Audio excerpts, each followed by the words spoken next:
It's probably started. It is started. Hello, everyone, and welcome to Adventure on So Many Levels. We're going to play some Dungeons and Dragons. Dungeons and dragons in the same place? Doesn't seem reasonable. Well, I am Christiana Ellis, and I am the Dungeon Master. And our players tonight, Mark Kilfoyle as Nedry/Vertigo. I wonder how long until I have to face certain questions I can't answer. Paul Fisher as Zinhorn Windborn. Let us raise a glass. Starla Hutchton as Carolina Swift. Hello, friends. I almost just said your name in the reverse order, like Carolina Swift as Starla Hutchton. That I want to see. She could. Yeah. She could be doing it now. And last but not least, Jenny Meltzer playing as what? We have a change here. No longer playing as Zaylene, but instead playing as Evan Cresseldown. Hello. Not so much playing as Aileen as praying as Aileen now. See, we can still say it like that. Like Jenny Meltzer praying to Celine. Yeah. I'm trying to fix that little title, and it is complicating it for me. There we go. Okay, so when last we left our heroes, they had just begun to try to take a breath following the apparent defeat of the Siphoner Queen when it seemed as though everything was okay. But Zaylene received a notification of sorts from the Mistress of the Dark, Goddess of Death, that the soul of the Siphoner Queen had not crossed the threshold. There was something still wrong. And in searching for what was known as a soul stone, a way that certain arcane practitioners had attempted to protect their soul from death and to possibly come back if defeated, certainly functioned as intended. And soon thereafter, not only was Zaylene herself unconscious, but the Siphoner Queen had been restored to her full strength. This was not ideal, naturally. And after attempting to fight her once again, Zaylene sensed that there was something she could do. The need for the elaborate arcane ritual that the Siphoner Queen had prepared was necessary for a mortal to force their way into ascension to godhood, attempting to usurp the throne of the Mistress of the Dark. But for a willing heir, no ritual was necessary. And Zaylene chose, in order to save her friends, to ascend to the godhood of the domain of death at the cost of her place in the mortal world. So, before anyone was quite ready to say goodbye or even to fully understand what was happening, Zaylene was gone and the Siphoner Queen defeated.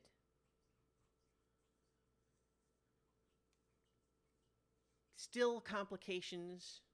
The Siphoner Queen's retainers had not been fully dispatched, but look, we've got a raid of some folks from Other Doc's channel. Welcome, everyone. I was just explaining the backstory from our last session where one of our own gave up their mortal form in order to defeat a terrible villain, and now the Pocket Protectors must decide what comes next.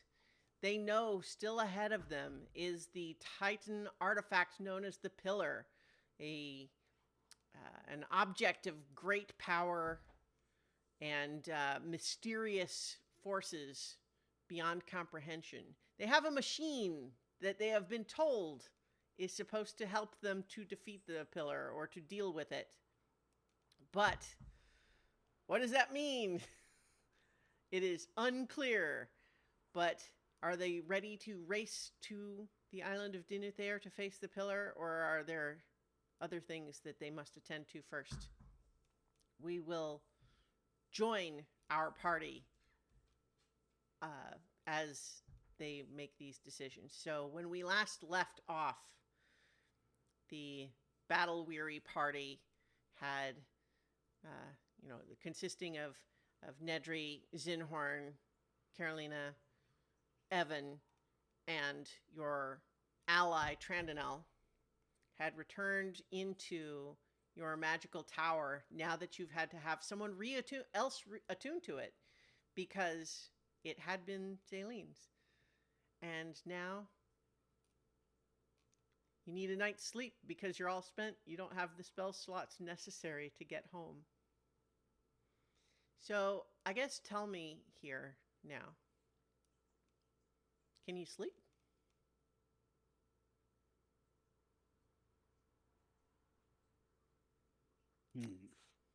Well, I imagine there's a certain level of physical exhaustion that after a while your body just kind of gives out.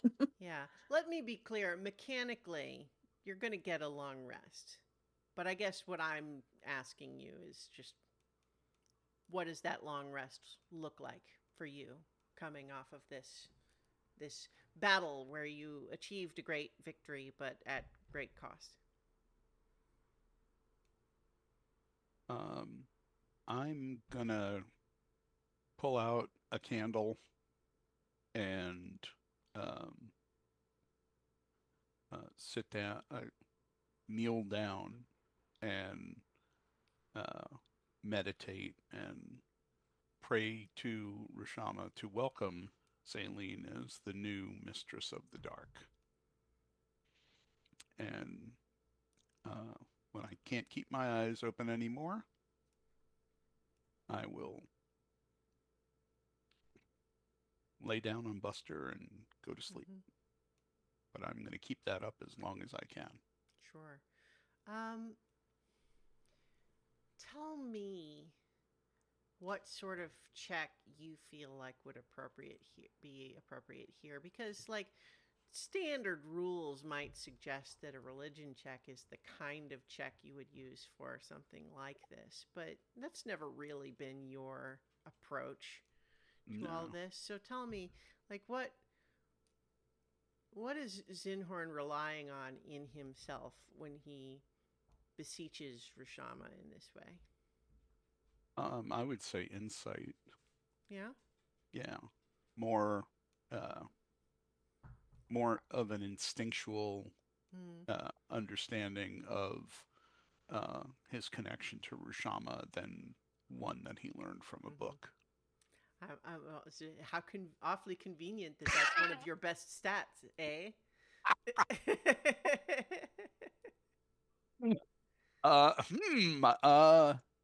Yes, very convenient. Well, yes. What about animal handling? Yes, animal handling would go very well. Yes, I think that would be excellent. Yes. But yeah. So I think that go ahead and make an insight check with the understanding that this is like, even just getting no obvious reply is not a failure, right? It's you are a level 20 cleric. You are able to work within this, and you understand what it's all about and how that all works. So an 18. So I think that as would normally be the case, you don't receive any sort of an obvious, like, verbal reply. That's really never been Rushama's thing, at least in your experience. Your relationship with Rushama has always been one more of like principle and common cause rather than conversational or any kind of like an understanding as though you might have with a person, right? Mm-hmm. Yeah. And so I think there is not like a reply,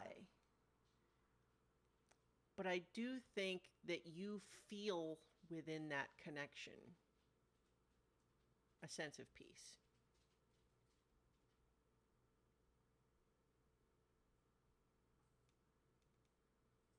Good.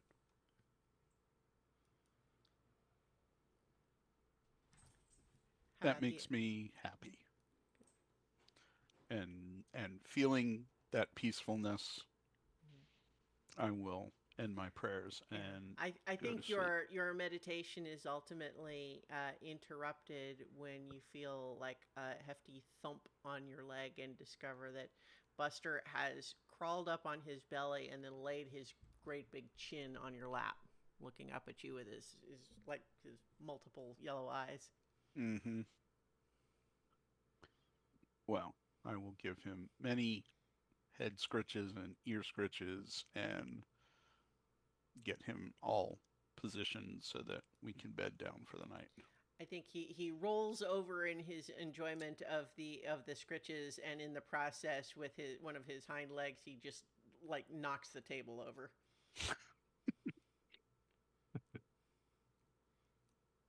I'll take care of that in the morning.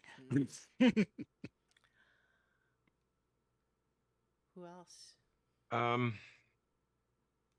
I think to the casual observer, Vertigo looks like what he normally does before bed, which is to say he's staving it off as long as he can to try to study. Books are open, including a smaller book that doesn't have a title on it, and you could have swore it was clear a little while ago. But what he's doing is flipping back and forth a lot more than he typically does this time.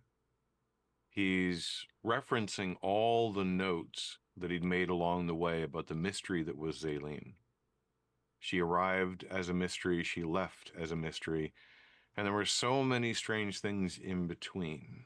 This connection to a goddess, this facility with shadow and darkness, the person who's following a religion of death and yet seemed so full of life and so fun, weirdly enough. And so he's compiling all that together as you would normally do in the practice of writing something to Tessitam or writing kind of summary notes. And there's a bit of frustration that comes in because doing it in that dry and methodological way, pardon me, feels wrong for someone he knew so well. And so the little book, his eyes flash white as he asks a favor once more of another goddess to cast a spell which he's not really used much publicly. I can imagine him using it during his training. A spell called Borrowed Knowledge, which gives him proficiency in a spell or proficiency in a skill. Mm-hmm. And in this particular case, it's a little bit broader than the skill typically gives, but it would be performance. Because taking a note from Lynn and their love of stories, the connection to Zaylene, Vertigo wants to capture this in a story-like manner rather than in just a strictly, if you will, scientific or science-magical manner.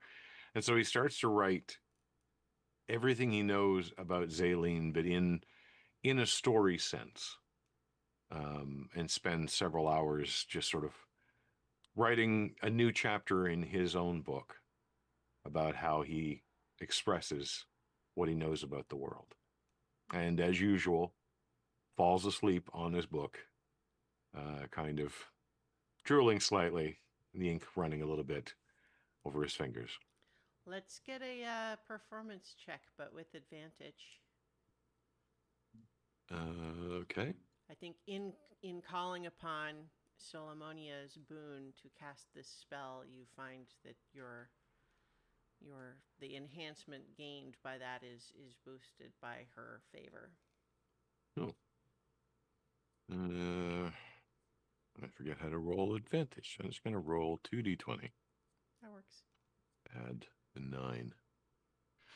That's a nat 20. Wow.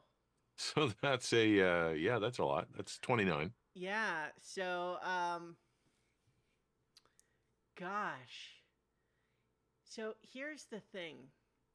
I think that in your current kind of exhausted state, kind of caught up by this divine inspiration, moved by the sacrifice, ascension of your friend, you feel like it's pretty good. But you don't really usually do this kind of thing. So, I don't know. Is it good? Who knows? You can figure that out tomorrow. But what I'll say is that we'll leave that as a little bit of a buried treasure here. That what Nedry has written here is something that could be very moving and powerful to the right audience.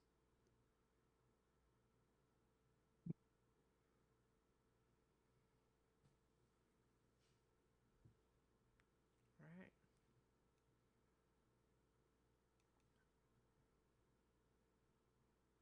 Evan, Lynn?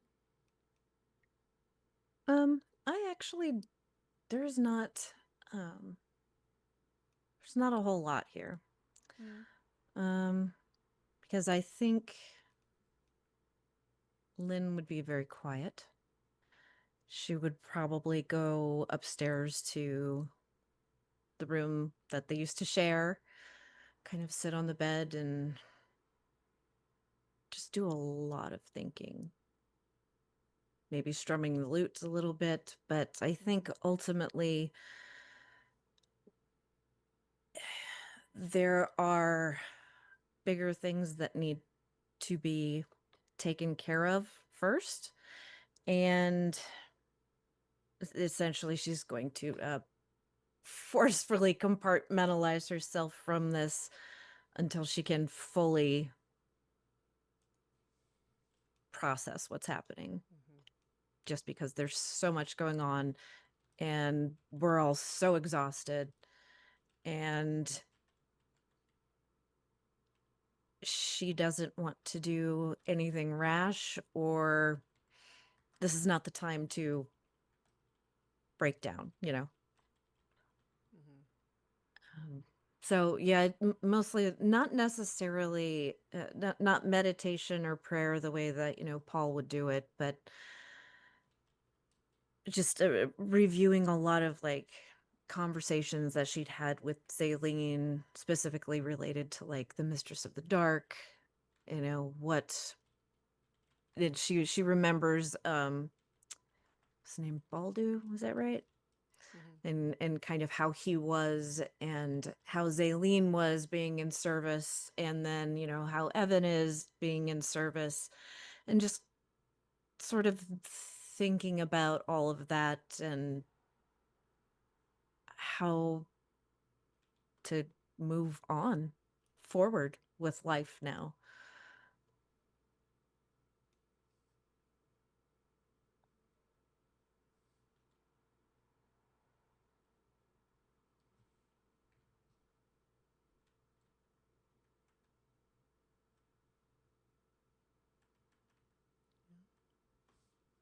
How about Evan?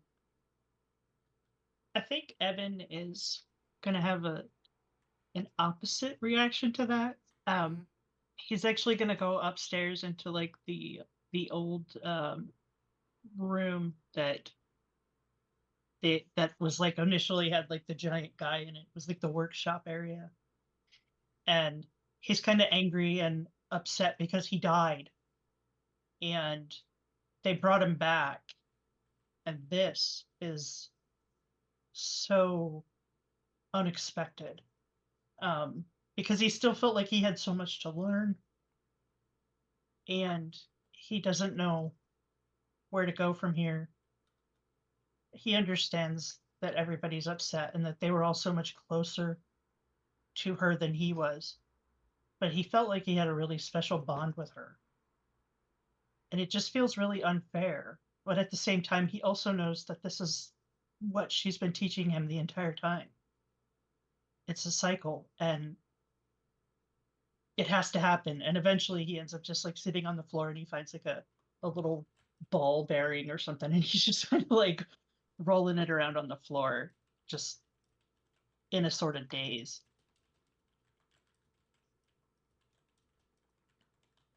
And I'd say that's probably where he like passes out, like just on the floor in the workshop room. Mhm.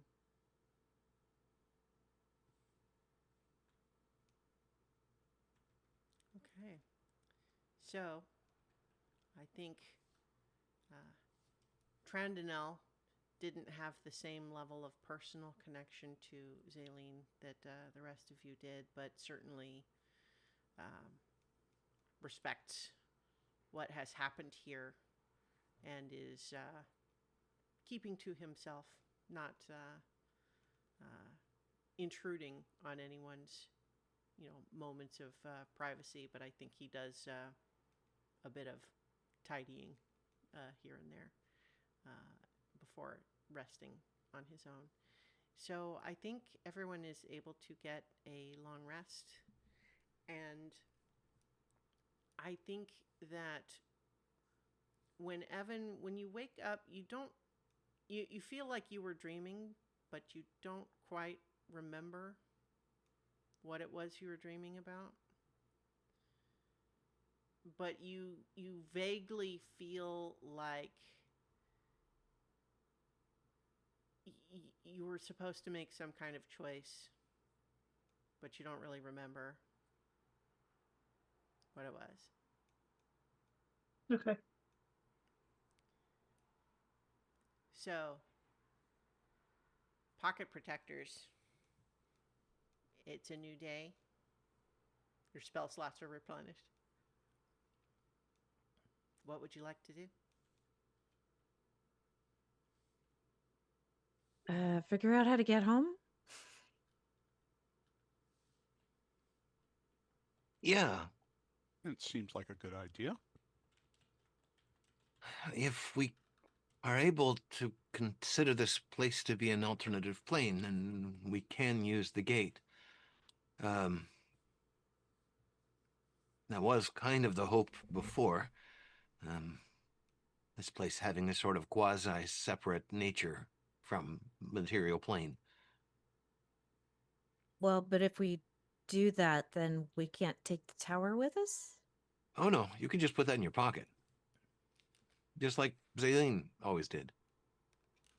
Oh, you're talking about the tree being a different Yes. plane. Okay. Yeah. The gate only transfers between planes. It doesn't allow you to kind of move on a single plane.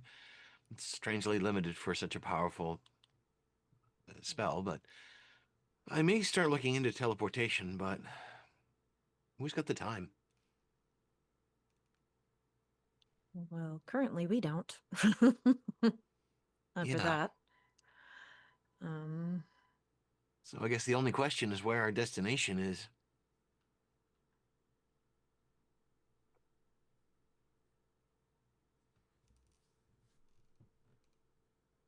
It would be good if everybody knew what was happening. Yeah, we might have to go back to. I almost said Villanocta. That Bashan. Mhm.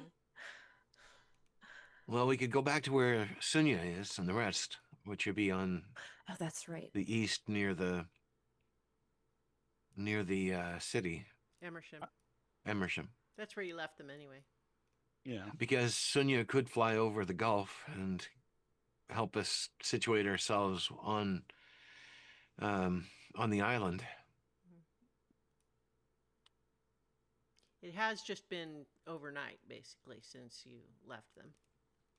Yeah, the siphoners would still be active, at least compared to what we saw last night of the others, the lieutenants, I guess they would be called, but leaderless, perhaps. It would be nice to check in with our allies over there, too, to see how they've fared. And then, eventually, well, there's really one important thing left to do, I think.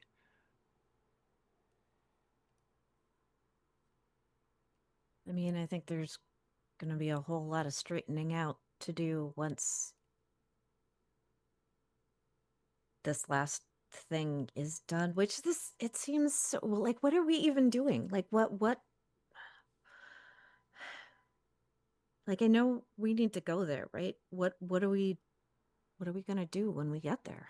Well, the device is meant to give us a different perspective. Based on our tests so far, it does. It's terrifying, and hard to interpret. But as much as the Siphoner Queen was evil, I guess I would say, she seemed to be quite informed about it and suggested that it would give a different perspective. Although, now that I think about it, that may have also been more propaganda to potentially join her side. She was clever that way, I suppose. I kind of wish I'd been able to see her through the device, but given how terrifying it was in an open field, I don't think that would have made it any better. But the hope is to see the Titan's weapon in a different way. Maybe more like what was intended, I suppose, by Kosh in the first place. And at that point, maybe it will become more clear what we can do about it. I think that, like, all this time, Evan has been present for so many of these little, like, before figuring out what we're going to do.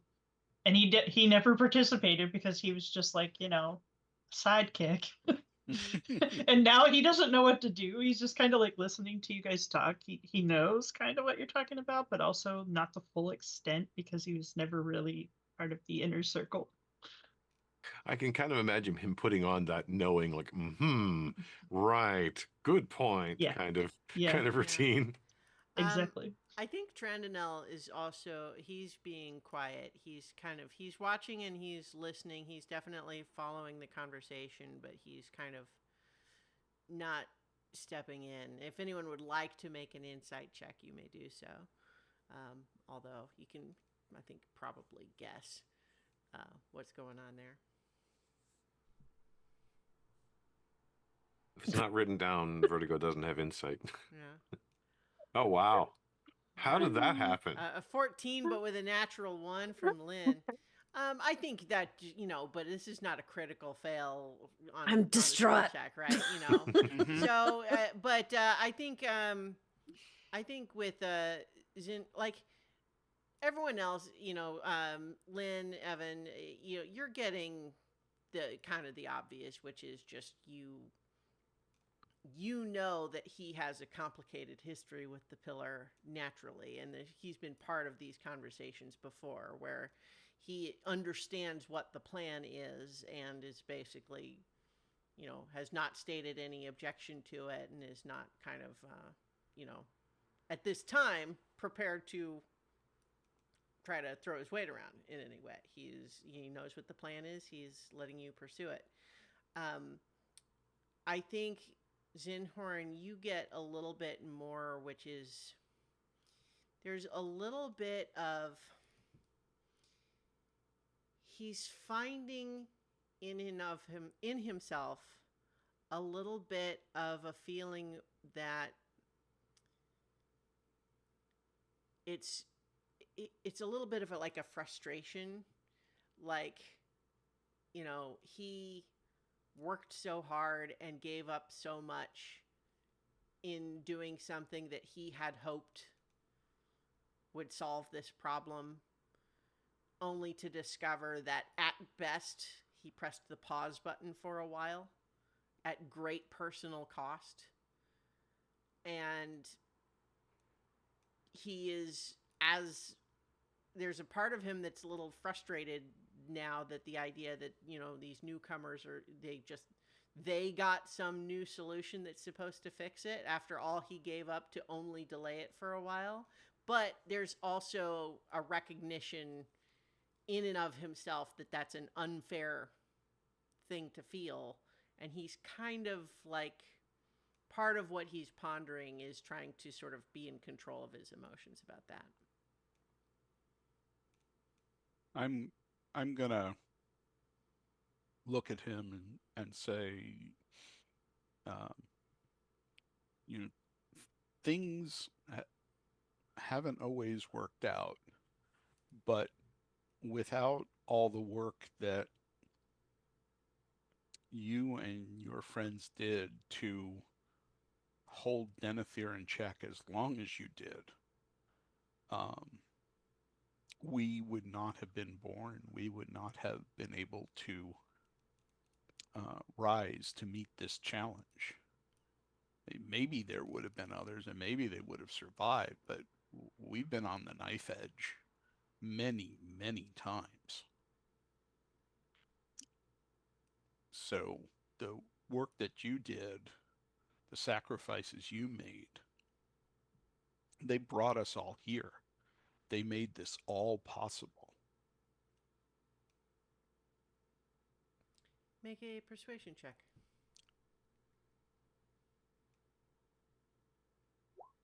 Ooh, which is a 10. Almost blew it completely.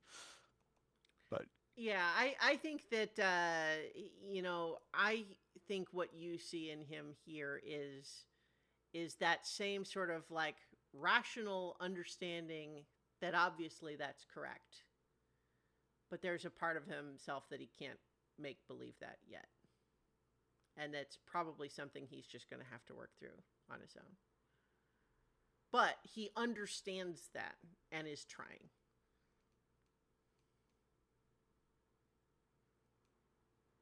all right. It's entirely possible, given our previous experience with Titans, which is not a sentence that I would ever thought I would have been ever able to say casually, that the other perspective might also let us understand what it wants to rest. I don't know if it is sentient, but it's not unintelligent. Maybe it has been seeking something. Kosh was sort of seeking something. The good side that we met. So maybe that's the ultimate, is we can find out what it needs to be released. Because it can't just be covered up again. It was a good idea, but it's too tempting to be left. Mm-hmm. If it really needs a target, maybe we could send it to the outer realms, wherever that blob went, and have it stab that a few times.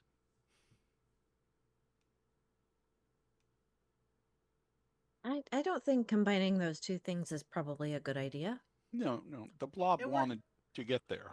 I was going to say it worked really well when the blob decided to combine with the constructs, the living constructs. That worked out great. Yep. Okay, the other direction then. It was just an idle thought. Or it might even want to unmake itself. I mean, it was made, so it could be unmade, I suppose. I mean, we did help 2 Titans find rest. Maybe we can find this piece of a Titan some rest and have it be gone from the prime material plane. Well, so one thing we should keep in mind, it seems like Sorashana might be directly connected to Kosh in some way. So, and if Kosh is connected to the pillar, doing something to the pillar might affect Kosh, which could in turn affect Sorashana. It's just a thought that I Mm. had. I mean, couldn't it maybe free Sorshana? I mean, I know that she's connected to Kosh, obviously. How would, like, describing her as, or saying, she could be free is kind of insinuating that she's somehow trapped, and I don't think that's really the case. To be fair, we really don't know much about the relationship they have. And Yeah, she's not really forthcoming with that. it Well, might be a good idea to talk to her, at least yeah, to get some insight. I think when we get back to the castle, maybe that's something that we should talk to her about. Have we even really told her the connection? We've talked a lot about all this stuff, and I guess we did learn it from Kosh, so there would be an easy way to make that assumption, but I don't think Yeah, we ever said it. although she did not travel to the realm of dream with you when all that was happening, she was like right there, like with your physical forms. She was kind of involved in that whole discovery. So she knows the plan, but part of the like, to the extent that she's expressed an opinion about it, it was not a don't do this opinion, but it was very much a this sounds scary and dangerous.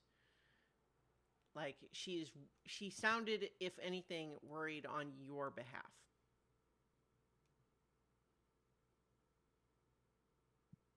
It's a good thing to keep aware of, though. I'm wondering if that might also be part of the way to solve this. If anyone knows about or can understand um, Kosh and Kosh's creations or tools, it might be Sorashana. She was always looking for things based on what Kosh had influenced. Maybe this is what she's been looking for all this time. Well, why don't we head back to Sunya and have that conversation? Yeah, this place is starting to grow old. Mm-hmm. One quick logistical note. Am I remembering correctly that the machine that you have assembled is currently inside the tower but has been made small so as to not just fill up a whole room? Am I remembering that correctly? I thought we left it with Sunya, actually, for some reason. Because we put it together Yeah, that may be outside the right. I castle. know that. There was discussion of all of this, right? And then I know that there's talk about what you were trying to do, and I'm suddenly forgetting off the top of my head where you left it. There was something like, I know Zinhorn was carrying it around on his back like a turtle shell. Yeah, because I think there was discussion of whether you were going to leave it there, but the question I think was like, is it safe there? And would the others be safe guarding it? And so, if anyone has contradictory evidence, that's one thing, but that's kind of what I thought you had decided, was that you had it with you. But I think that I remember something about Paul carrying it as well. there was definitely carrying it back to Sunya from where you tested it. I will say, I don't think we ever discussed what we were going to do with it when we left. I don't think we ever had a conversation where we were like, I'm pretty what should sure we I do? made you decide where it was going to be, but I thought I remembered that you brought it with you because it was Could a we fit question it of in the like, tower? well, remember you could make the tower big and then Oh, right. like move it around. But I think, yeah, so I guess because for the sake of all of us to decide this important thing, we can either remember correctly or retcon whatever that decision was now. Um, uh, I mean, I think it sounds like you're planning to go back to Sunya anyway, so I think logistically it doesn't necessarily matter a great deal which it was. But You know, I think it's fine right now. What I'm telling you is I have not contrived something where it's going to really matter which one you decided right now. It's more just a matter of Excuse me. painting our story picture. Yeah, I don't Um, see any note about it about that time. I think if anything, we probably would have taken it with us, just because, like, we could have kept it in the tower. That maybe we would have had it, like, we moved it into the tower when the tower was full size. Yeah, I half remember like making the pivot joke as you're carrying it up the stairs and stuff. Yeah. Mhm. Um, Yeah. That feels right. We could just call it right, and We'll just say that that's what Yeah. happened. that is what we did. mm-hmm. Yeah.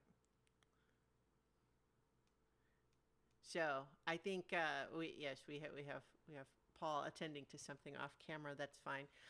So in any case, though, the plan is you're returning to Sunya now, or are you you talked about magical transport and then kind of got sidetracked on some other stuff. That's all fine. But I guess just tell me if there's any, what's our next step here? I Yeah, have a we technical question. Yep. What did, with Zaylene's stuff, did all we get was the tower and everything else she took with her? No, I No, you think dropped it all. yeah, I think it well, how about this? I think magical items were left behind. I mean, we have the Okay. example of Baldu, who there's a religious practice where they shed all of their items when they're going to die and hand them off to the nearest heroes. Yeah. That's As you true. recall, that's what Baldu did. So Yes, I believe his final words were, "Loot the body." Give, yeah, Yeah. yes, they were his final words. Yes. So I think that I think the magic items were left behind, but it wasn't. Well, you know what? I'll let you decide if you want, Jenny. I was going to say I don't think your clothes are just like poofed down like they're like you disappeared from out of them, but I do think the magic items were left behind. I think she would have just full on poofed right out of those clothes. Yeah. All right. If they were not good, like, she wanted new clothes. She's stepping into a new life with Mm. She new, dissolved into a new shadow. death. needed a Mhm. god robe. Yes. Yeah. Made of shadow. But I mean, the clothes aren't important. I just wanted, like, if Yeah. we could divvy Well, up like her I'm stuff. definitely didn't keep one of the shirts to just remember what she smelled like. I'm Aww. sure you had some. I do You know the now. sheets still smell like her. Yeah. But yeah, so I'll just put the stuff in our, like, in the chat or whatever, and we can figure it out from there. Mhm. Okay. Yeah, I think the Uh, only things we had specifically established were the tower itself and the little amethyst key that she had as an amulet. That is not like specifically a magic item per se, as much as I think it was initially a focus, but Yeah, it was the thing that I could use to do some of my warlock stuff. yeah.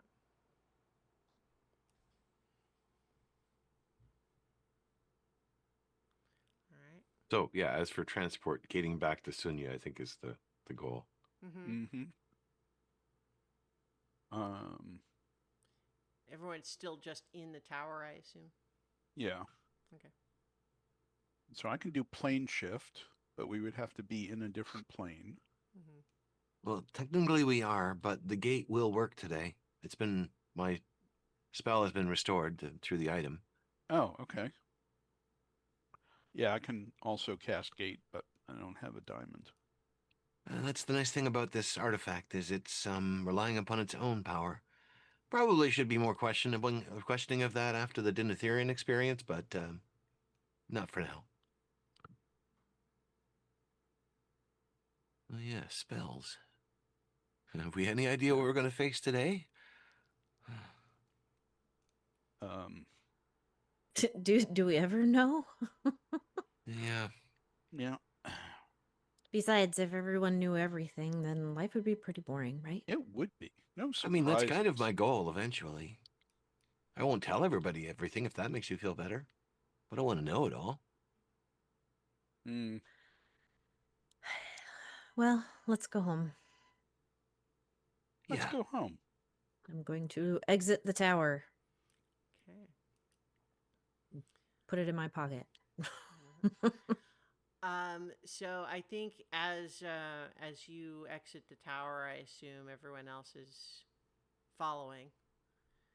I think as you emerge from the tower, you left it in a little like niche in the roots of the tree of Emerald arboris here, down behind what the ruins of this what was once a temple that had been corrupted by the siphoners, but you'd found a nice little cozy place. You thought perhaps might have been a place to place offerings even before the physical temple was built. And the last thing you did before turning in for the night was you put a little cookie on that spot there. And I think when you come out of the tower, you see Amethyst sitting there eating the cookie. Oh, He says, "Oh, good, y'all are awake." I run over and give her a hug. She accepts. Oh, I'm so glad that you're back up and moving around. I'm still not used to singing Hero of Legend. Like, this is done a lot of stuff, but this is not going to get old. you seem a lot better. I take it our mission was successful then.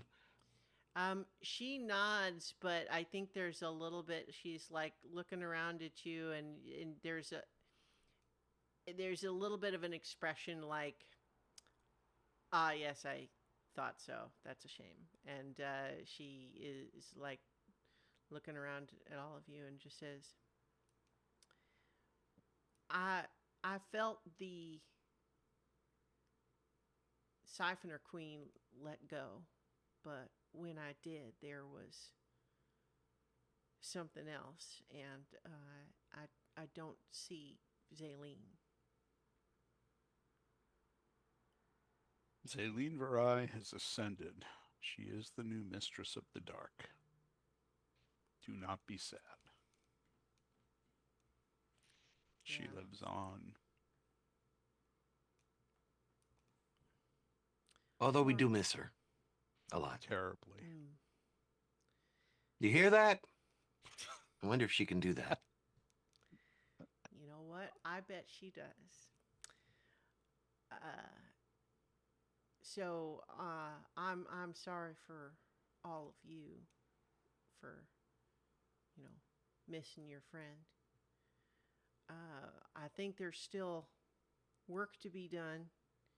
If you're ready, I can take you where you need to go. Oh,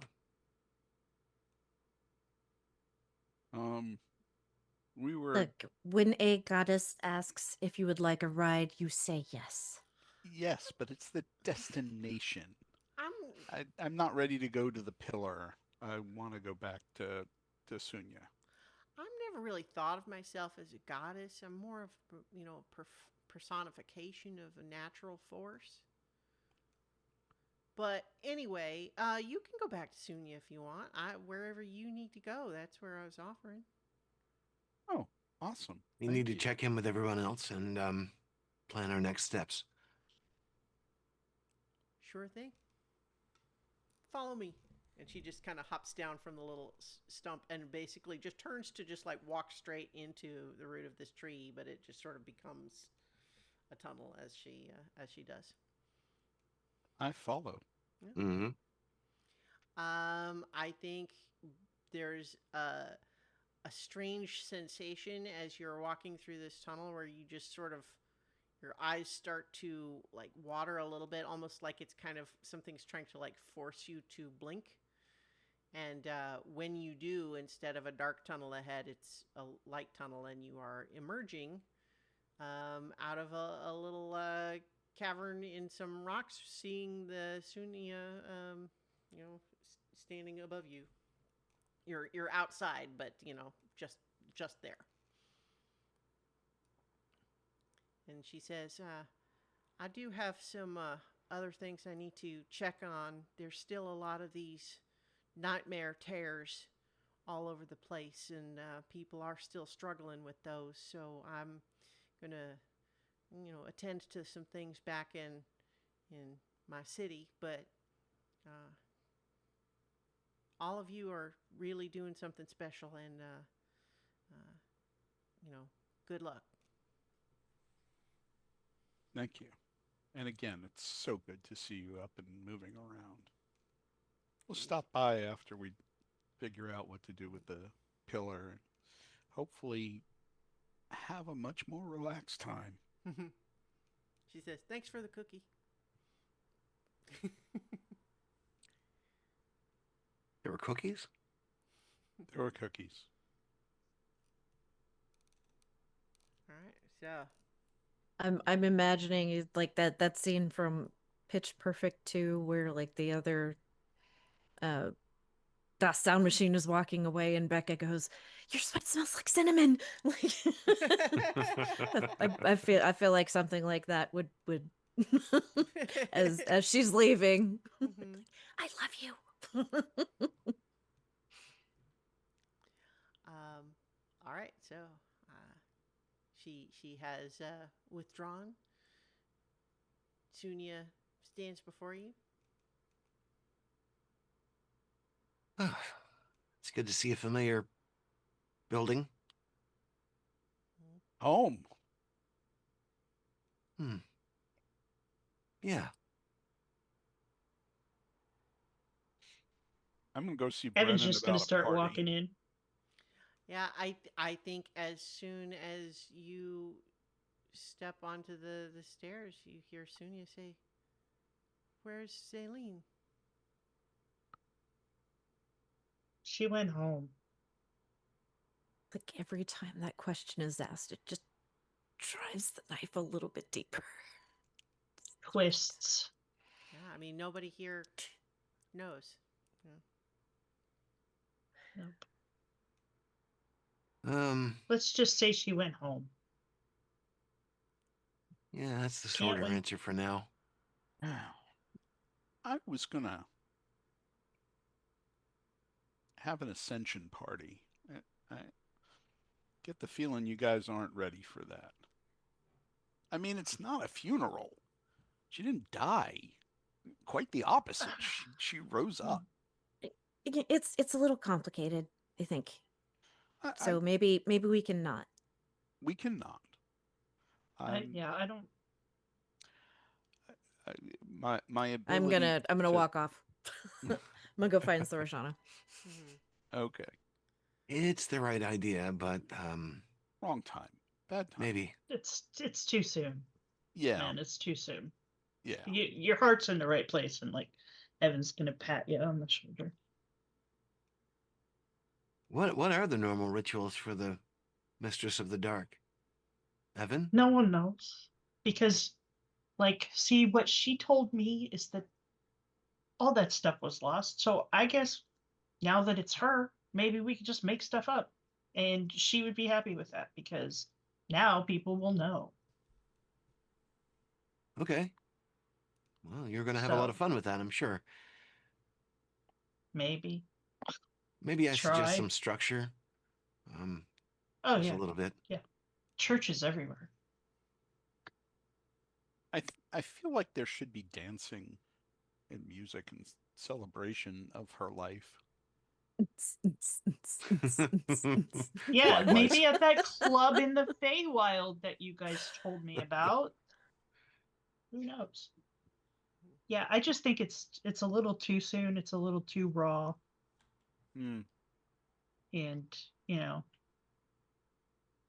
like I think especially uh Carolina is gonna need some space. Yep. Yeah. Well, I'm going up to the roof. I'm going to pour one out for Zaleen. So I think as you get further in, it you know the rest of your friends that are here. Of course, you have Yobert and Brennan and Sorshana and Sequential, and then Talitha and Rupino are still here as well. And oh, and I keep forgetting Curity. who is also Oh, here yes. with Yobert.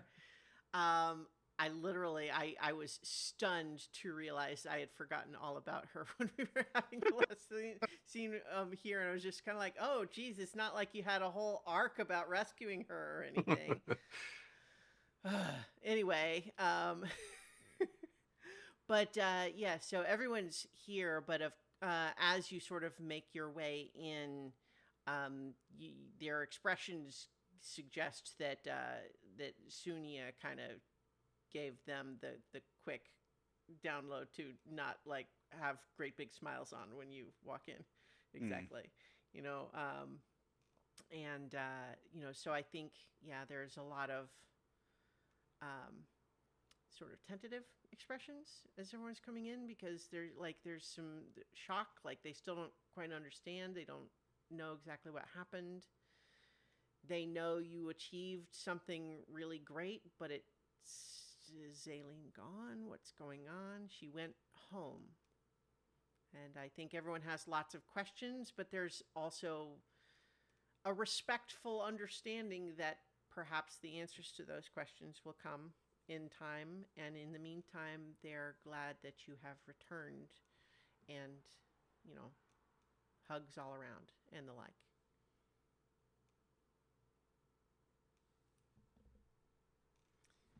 So we can montage a little bit if you would want to be just spending some time here. If there's any other specific scenes or conversations you would want to have, you certainly may. I'm following all of your leads at this point. I think, and I'm going to assume this is something Nedry would be there for, just talking to Shorshana about potential effects of using this machine, like if it's going to disturb her connection to Kosh or like anything like that. There's some concern there. Mm-hmm. Yeah, I was thinking the same thing. Okay, so how do you broach this conversation?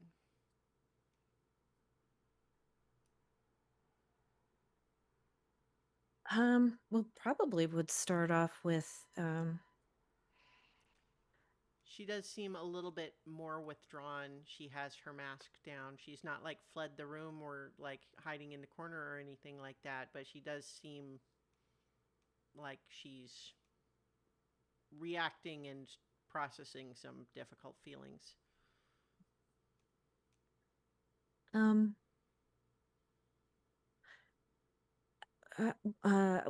We were having some conversation about, things that need to happen next, and we're slightly concerned. Well, we don't even know if you would know, whether this machine that we've built, if the effects of that on the pillar and how that is connected to Kosh and how that's connected to you.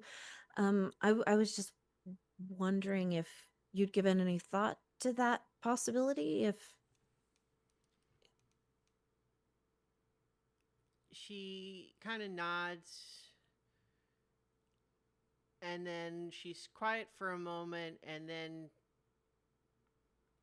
kind of turns her head to the side and says, "It's what Kosh wants. He thinks it's really important for everybody everywhere, and he's usually right about these things, but also I think Kosh cares more about that than he does about you. And I care about everybody everywhere, but I think I do care about you more. And so I'm not sure I agree with Kosh, but it's hard to know."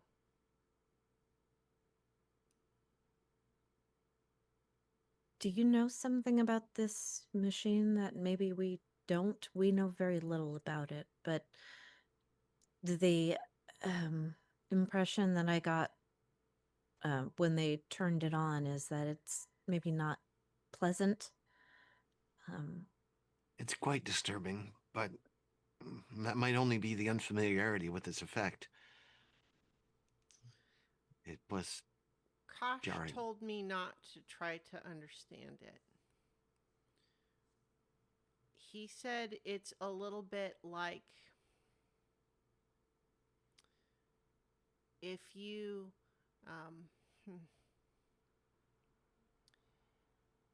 if there was a little bug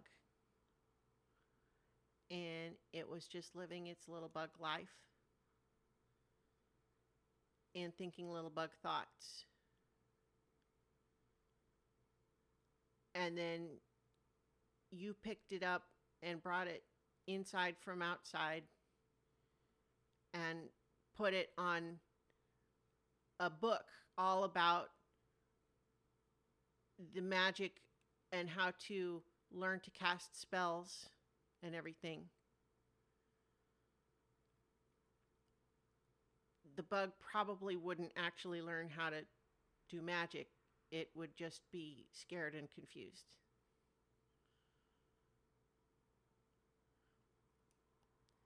That's the way Kosh put it. And he said that that's why no mortal could just build the whole machine. They had to build it in pieces. And so many of them went mad anyway. But I think the machine is supposed to help with that. But I don't know how. And I think that whatever it's supposed to do will work. But I think it's dangerous for you. And I think the pillar is dangerous for you. And I think his plan is for you to take a dangerous thing right up next to another dangerous thing. And when you don't understand either of them, and then just hope that whatever happens turns out okay. And that scares me. But I do believe that Kosh means what he says, that it's important for everybody, everywhere. Have you ever felt the presence of the pillar? Does it have any meaning to you when it was revealed? Well, I haven't looked at it. It's when Kosh thinks about it, he's very sad. Yeah, I got that impression very strongly.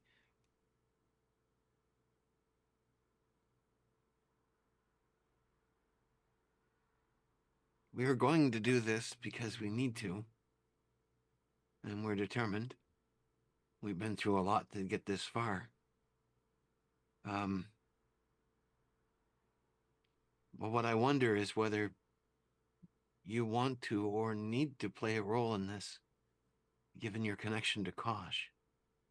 Whether it would make it easier or not. I don't want to put you in any danger either. But I don't want you to feel like we're pushing you away from this if you want to be there.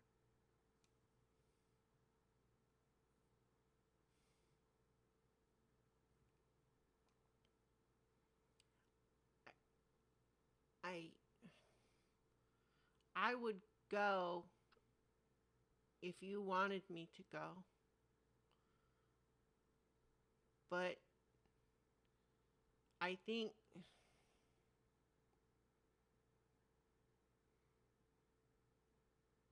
She kind of she's still got her mask down, but you're hearing her voice get a little bit rough here. She's saying, "I think Kosh doesn't need me to go. I think now that he has you with the machine, I think that he doesn't need me at all anymore."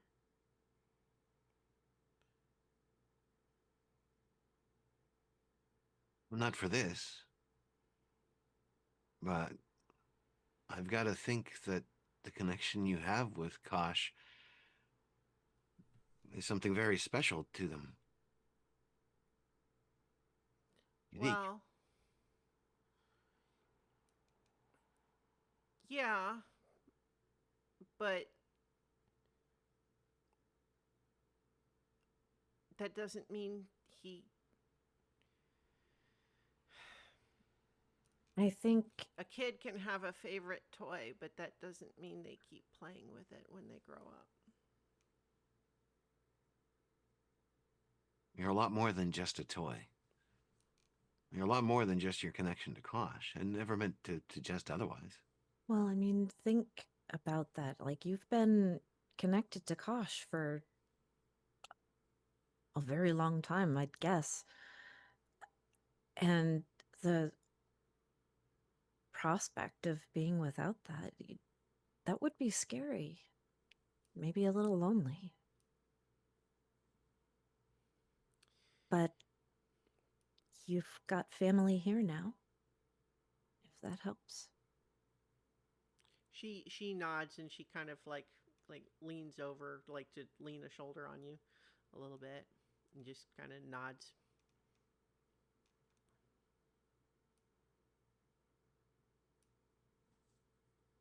They'll never really be gone. You'll always remember.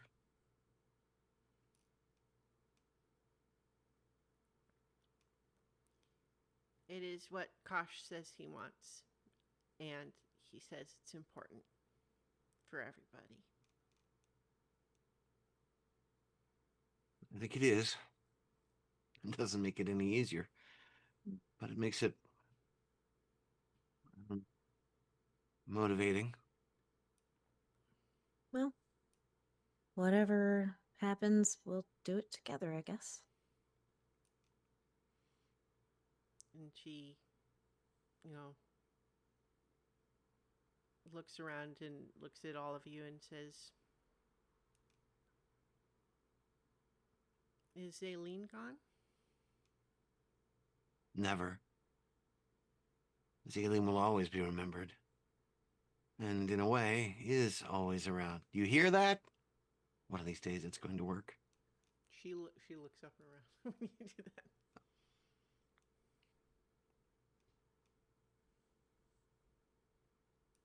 She became more, not less. She had a path to walk, and she's doing that now.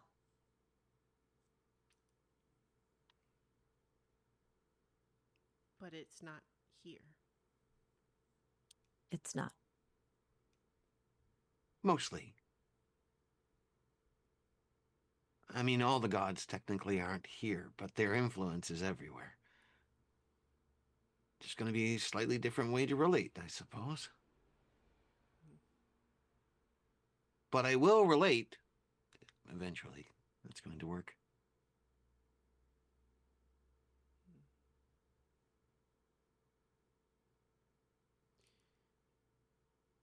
She looks for a second. She kind of cocks her head like she's listening to something.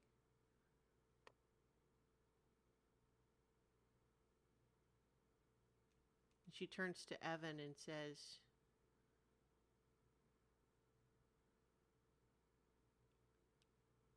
"Have you made your promise yet?" I think that he would kind of like be a little shocked that she asked him that, but also because he doesn't know exactly what that means. Like he knows, but he doesn't. Like he remembers something, but he still knows not what that is. Yeah. I'm getting there, I think. I think you should make it before you go. I will.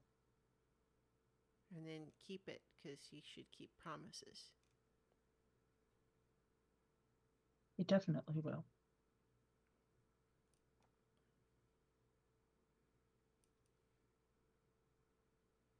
She liked you a lot, you know. She thought you were pretty special. Yeah.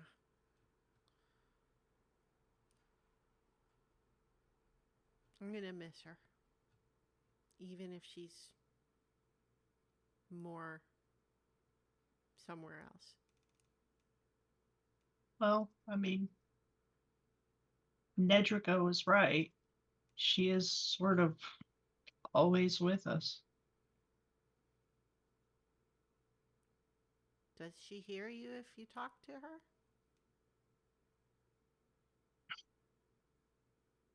I think she does. I think that, you know how she used to talk all the time to her mistress? And she said that the mistress talked back to her. Maybe she did. I don't know. But I know that it made her feel good to know that she could talk to her whenever she wanted to.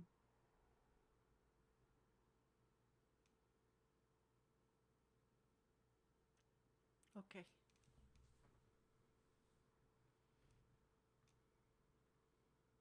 And I think like Evan will kind of like side eye Lynn a little bit. Not in a creepy way. Just to see if Wait, what's like this promise?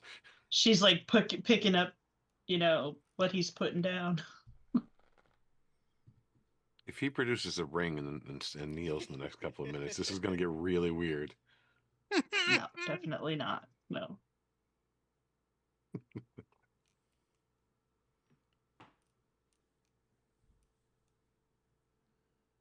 Right. There's food somewhere, Hmm. and a good meal would be a really good thing right now. I think Brennan had actually, in being told that you were coming, had been preparing a bunch of like breakfast food for everybody.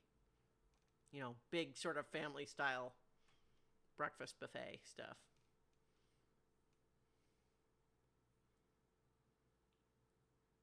I think Vertigo is going to very awkwardly go and find this breakfast buffet and interrogate it heavily.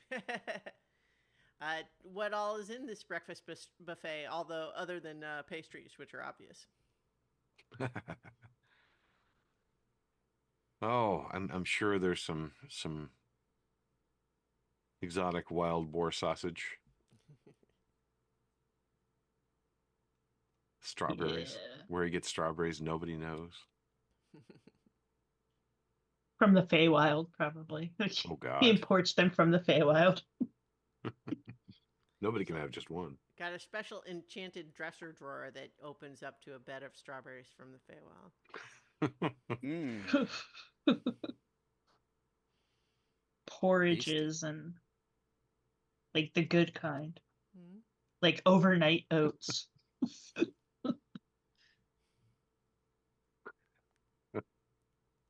mm. So, yes, everyone is certainly able to eat their fill. And I think that I think there's definitely a sense from everyone. I think that there's been enough kind of group communication to get the basic gist of, you know, maybe what's happened here without necessarily fully understanding it. Um, I think, you know, uh, you learn through the grapevine here that like Sunia kind of can't help but eavesdrop on any conversation that happens inside, and she's not always super aware of when it's okay to just share that with everybody or not. And so it sounds like at least a couple of the other inhabitants have heard the basics of that conversation. But it's I think Yobert, certainly to all of you is gathers you, as you're gathered to the table and eating. He does, he's got his chair, but he does sort of push himself to a stand for a moment and offers a toast. It's like, to Zaylene, who fought for what was right and defended her friends and protected pockets. Here, here. Technically true. And then Brennan says, "Oh, you all have been busy, so you may not be aware that the people of Emersham have been spreading the word about your battle there and are now calling you the Pocket Titans." Nice. The name's getting increasingly inaccurate, but it is interesting.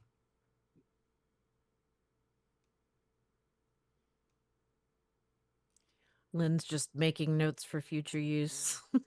Well, I suppose it's just, I mean, I think, we live in a world where the strange and mysterious happens every day, and I still think that most folks have not seen multiple,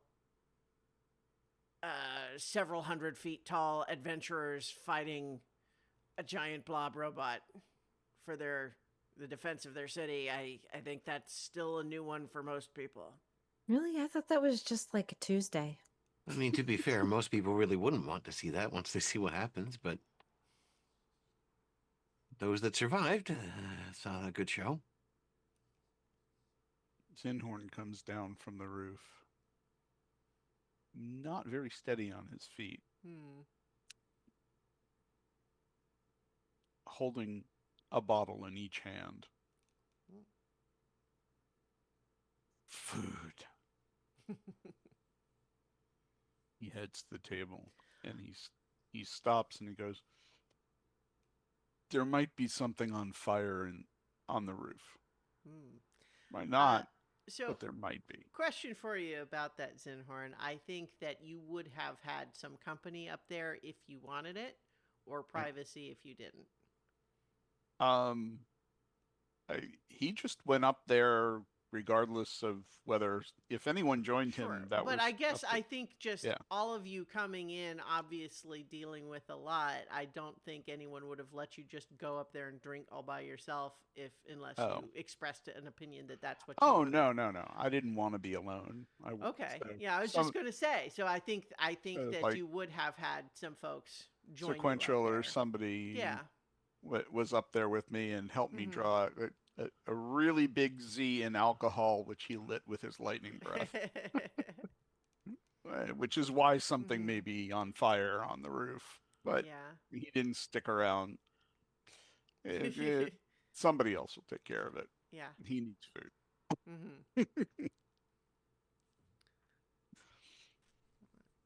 So, yes, everyone can certainly eat. I think there's been, a round of, I will retcon here that the toast, I believe, happened when everybody was present. To Zaylene. Yeah. I think once everyone is sort of just like done eating or whatever, Evan is going to get up and walk over to Lynn and just be like, "Do you think we could talk?" Sure. I will get up and follow Evan. I just once we're away, I'm just gonna be like, I just wanted to check in and see how you're doing.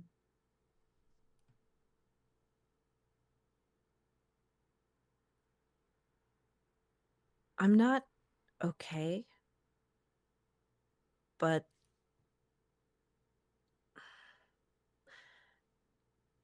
I think it's going to be a while before I am. And I don't know, there's not a lot of time to dwell right now, and it's probably for the best that we don't so I mean, if we don't live past tomorrow, then it's a moot point anyway, right? That's one way to look at it. How are you I doing? think, You look a little you know, lost. I am, but also I feel like she's giving me a purpose. Like I had this dream and like I can't remember it, but I woke up and I felt like I had to make a choice. And I feel like a big part of that choice is, you know, I don't speak for her, but I feel like I'm going to spend the rest of my life serving her. And I know that she wouldn't want you to feel like she abandoned you.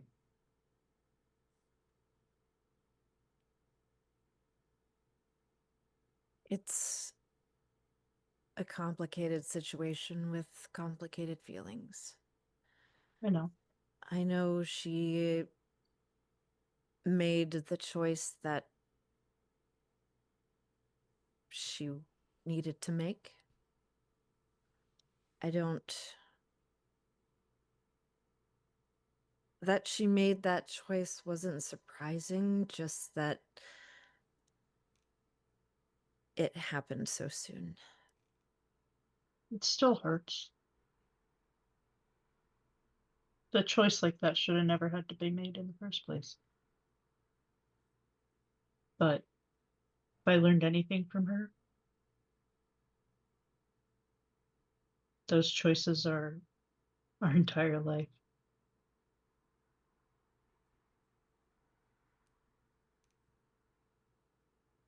I'm here though, you know, if you need anything. I appreciate that. And I mean, you were close to her also, so, you know, if there's anything Yeah, you but need. she loved you. I tried. She was like oblivious. She only loved you. Probably that guy from the Feywild too. I don't know.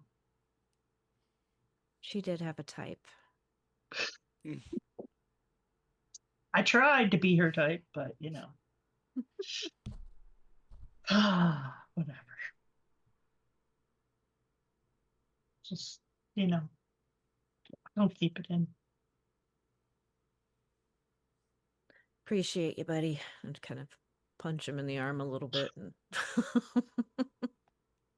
You know, in the past he would have been wander all away. like, but he doesn't do that. Just a little bit.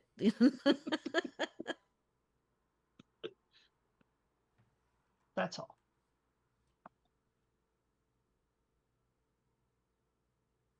That's all Evan's got. Next.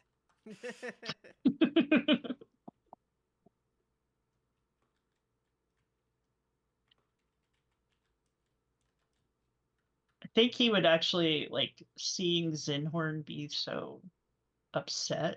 I think that he would also kind of just go over and just sit with him and see if he has anything to say or if he wants to talk or anything like that. Like he Also, doesn't know how it's to like do this. 10 in the morning and Zinhorn is plastered apparently. Wasted, yeah. Well, I mean, the way I see it, I mean, I'm sad. and I miss her, and she's gone. And so it's kind of like a funeral, but I mean, something wonderful and majestic and otherworldly happened to her, and she's still there, and we should be celebrating that. So, like, there should be a party. Alcohol is appropriate for funerals and parties.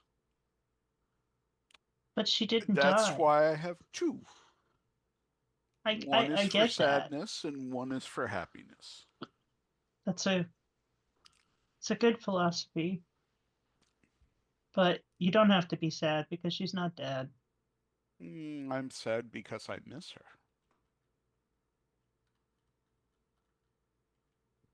Well, I think she's always here. I'm used to getting a finite amount of time with people. You know, kids come into the orphanage at different ages, and we raise them up and we train them and we get them careers, and they go out into the world. And it's, 10, 15 years, and they move on. And so I kind of feel like, just a few months with Zaylene is, it's something wrong with the universe that we didn't have that much more time together. It should have been at least 10 years.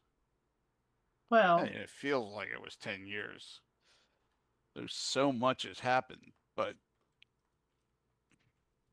I think that it's really important to think about the kinds of things that she taught us. I mean, she was always preparing us, not because she knew that this was going to happen to her, but it was always so important for everyone she met to understand. That's why it's important to have these bonds, because one minute they're there and the next they're gone. So that was her lesson all along. And she taught me so much. I mean, I studied medicine to, fight against death and to ease people's pain. And the understanding that, like in the end, death comes for all of us. And at a certain point, you easing the passage into death is the right thing to do, as opposed to prolonging life and prolonging pain. That's true. And that was a hard lesson to learn. But I mean, you can use that now too, to sort of ease your own pain. Because the time that we all had with her was a gift. Life is a gift. True.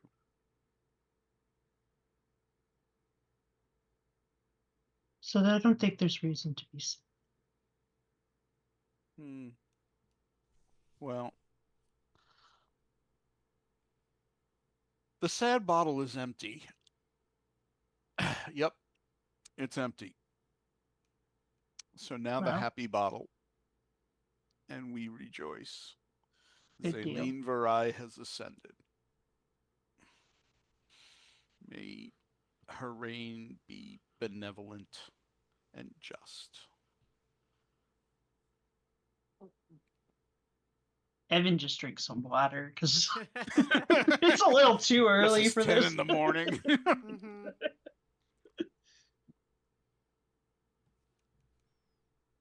Yeah. And then, like mimosas would be okay, but yeah, I don't think that Brennan gave us any of those. Maybe. I don't know. Dude, Ascension Um, brunch. I don't know. Yeah. Senyosas, maybe. I mean, I think there's alcohol available. Zinhorn obviously found some. It was, I think, no one else was necessarily planning on it. But there's Definitely not. also, hey, if anyone's earned a breakfast of their choosing, it's you all. Liquid breakfast. Hmm. I think like if we're just kind of taking a down day for a little bit to Yeah. sort of unwind, I think Evan is gonna actually go outside Mm-hmm. and he's gonna start walking and wishing he had a horse and then freaking out when a horse just like magically appears. And it looks like the horse from Skyrim, if anybody ever played it, like if you join the Assassin's Guild or the Thieves Guild, I think. Okay. It's like that black horse with like the red eyes. Mm-hmm. Like as soon as I said I was like, I'm picking this spell, James was like, oh my god, it's the horse from Skyrim. But yeah, so he gets like a spectral steed and he just Ah. is like, oh, holy crap, and he just starts riding Mm-hmm. a little bit to sort of think. I think. Go ahead and have Evan make an insight check here.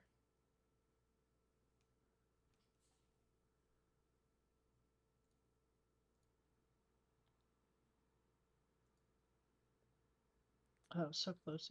It was almost a 19. So Uh, 15. 15 is still pretty good. I think that even as he sort of discovers this magic within himself, I think that it is coming with a strange sort of internal pressure that's just feeling a little bit like it's not so much that he has to do something as much as he has to choose whether or not to do something. I think that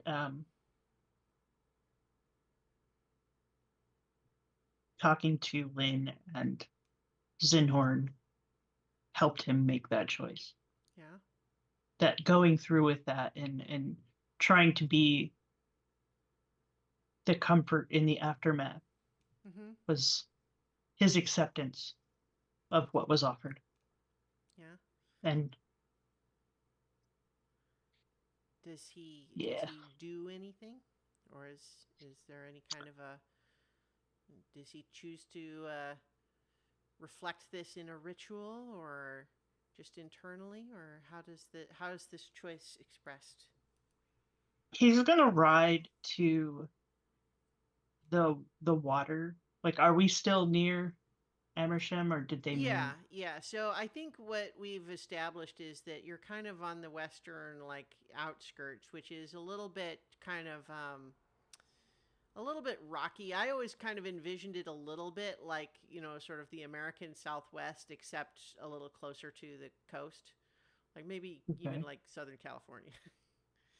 Okay. Yeah, so he's gonna ride to like an area where he can see Mm-hmm. the water.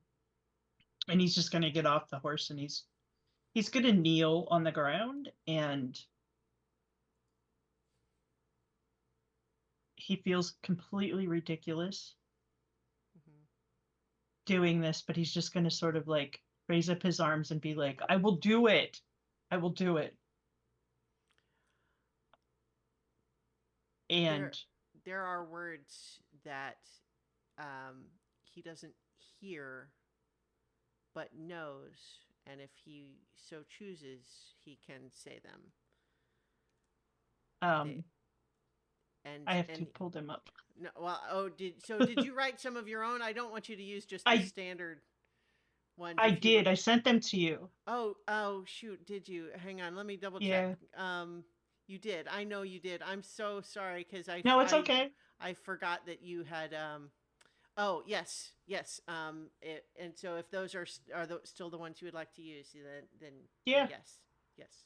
Yeah. So he's gonna sort of like kneel down and do that, and then he's gonna sort of like bow his head like he's praying, and he's gonna say, death's acceptance. death is a natural part of life, and those who fear will come to understand through me that only through accepting the inevitable can peace and rest be found.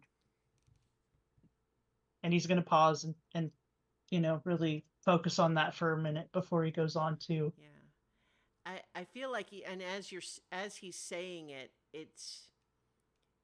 there is a sense of like binding has the wrong connotation. Connection. Magical connection, that he is weaving something, not tangible but real with these words.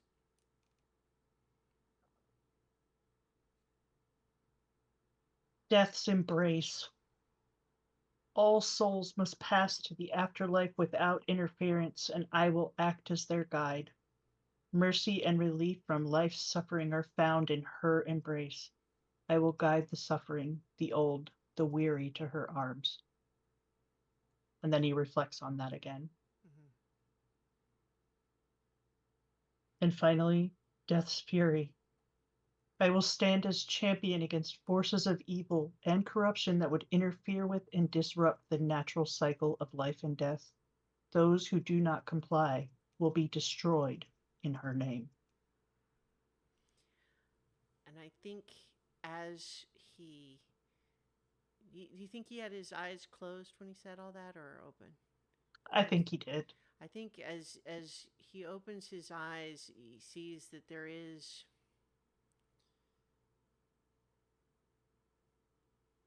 At the first, at first it seems almost like it's like a thunderstorm, but instead it's almost like a gentle rain has kind of moved in and is now gently showering Evan with cool, gentle rain. And then as he looks around, there are, like small flowers growing up around where the rain is lasting. And then the flowers bloom and then wilt, and then they're gone.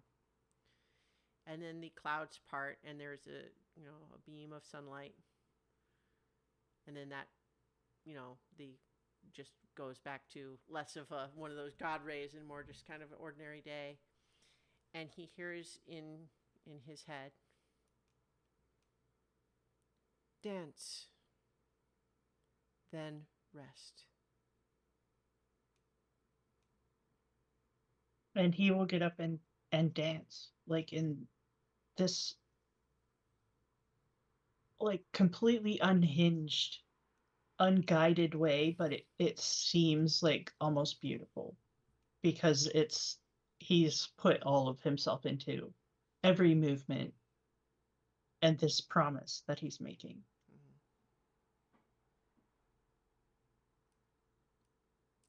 Congratulations, Evan, you're officially a paladin. A death knight, haha. Death Knight is a specific anti-thing, like that.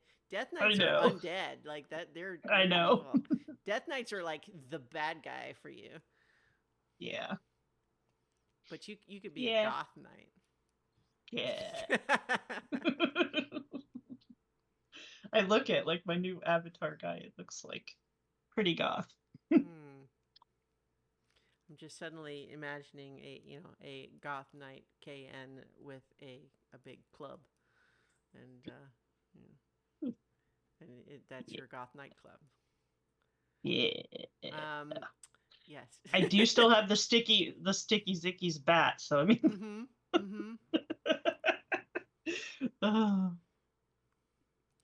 I suddenly imagining that all painted black, but then the sign still does light up through it when you say the words. Yeah. It's red neon on a black bat now. Yeah. I took it back to Sticky Zicky's and was like, can you adjust this for me? Fashion is the end game. Yeah. I mean, I think they were saying is like if you want to just buy like a regular one, you could. This one was specifically cheaper because it's an advertisement. We're not really, it's not designed to be adjusted. Besides, I'm you just seem like saying, you're a I'm a big pink deal now. lip. You could probably afford a real good one, right? Well, I mean, do you have one that has like the neon on it, or Well, I like the neon? I thought that's what you wanted us to change. What do you want us to change? I want it to be like red. That's all I'm saying. Like, Oh, yeah, okay. And we can Yeah. imagine this conversation happening at some point. sometime. Yeah. I actually kind of like the idea of Evan literally sort of imagining having this conversation eventually as he thinks how cool it would be to do that with Yeah, the yeah. bat. Yeah, because I think he's still very much like everything's cool. Yeah. Because he's always been like, "This is so cool. I'm so scared, but this is awesome." All right. So, Nidrigo, other than eating breakfast, what have you been? I guess you were in that conversation with Sorashana as well. I think probably some of the the others here would be, when there's a moment, they give you just at least kind of the briefing that, what news there is in the short amount of time is that there are still a lot of people who are kind of fleeing towards Pashan like refugees because things are increasingly dangerous in small towns where these sort of portals are appearing and they don't necessarily have the resources to fight off monsters. But in Pashan, it does seem to be protected. Like it's still having the issue where the portals appear, but they have protectors now that are keeping people pretty safe. And so more and more people are starting to think, well, maybe that's where we need to go, where we'll be protected. There is just increasingly a sense of like, well, Empress Solomonia is, the goddess of lawful good. She's protecting the people from this chaotic danger. And so there is very much not only the sense of that's where to go to be safe, but that it's safe because of her. There hasn't really been any sort of an obvious organized activity from the construct makers who kind of like fled the city ahead of this Colossus, that was stomping in. And if there is some specific place that they are rallying or if they have plans beyond, hey, get out of the way, it's not clear yet. But nonetheless, they kind of take you up on the roof and show you that even just from where they are, there's like 4 or 5 of these nightmare sort of portals that you can kind of pinpoint the little like flecks of flares of color on the horizon. And so, it's not presented to you with any sort of a context of like, so get on that, as much as just making, just giving you like, well, this is where things stand right now. And where we know that, we've already asked so much of you, and you've kind of been, chosen for this next piece, but that still nonetheless puts you in the position of, well, what does come next? They offer their support insofar as how they can. But I think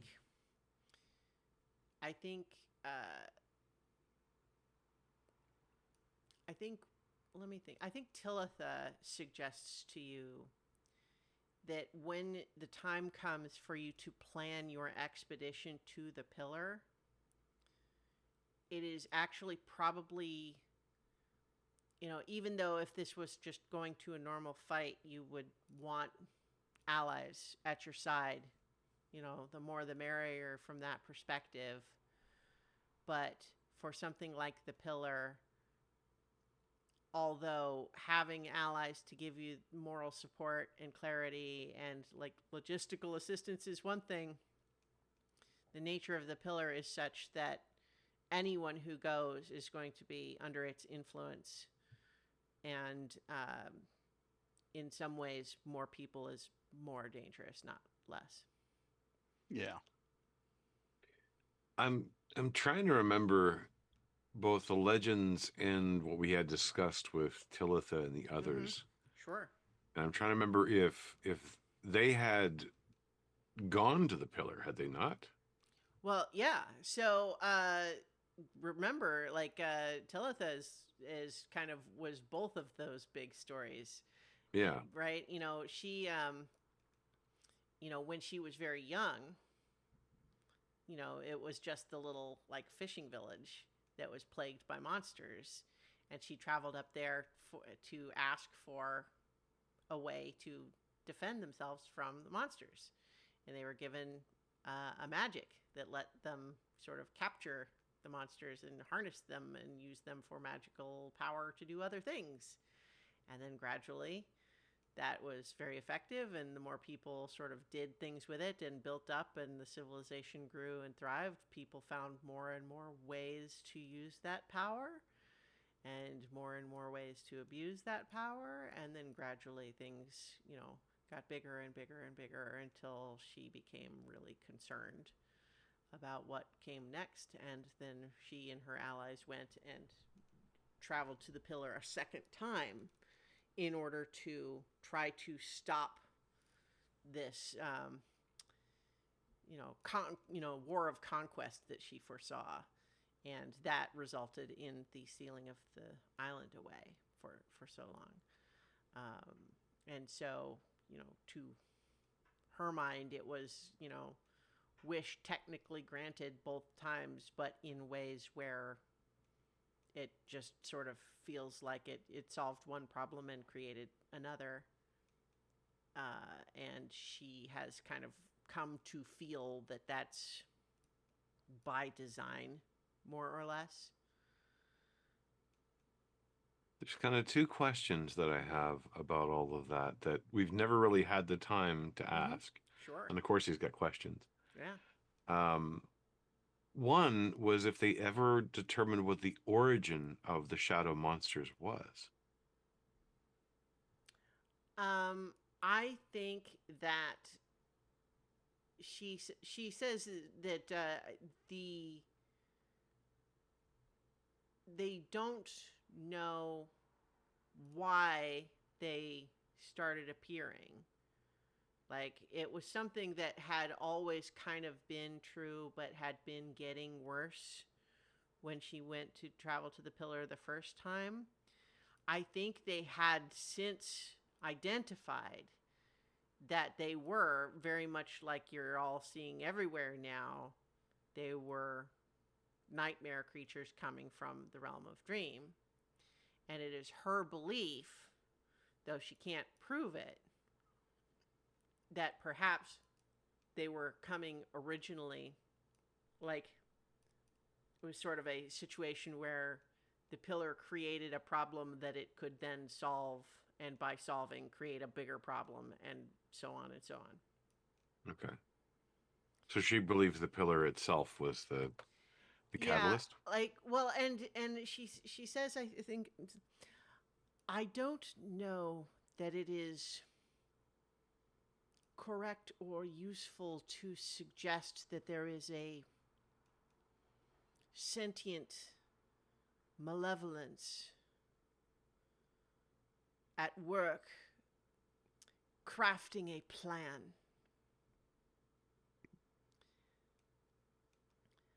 I think based on everything that I've experienced, it is in many ways larger than any simple human analogy we might try to assign to it, but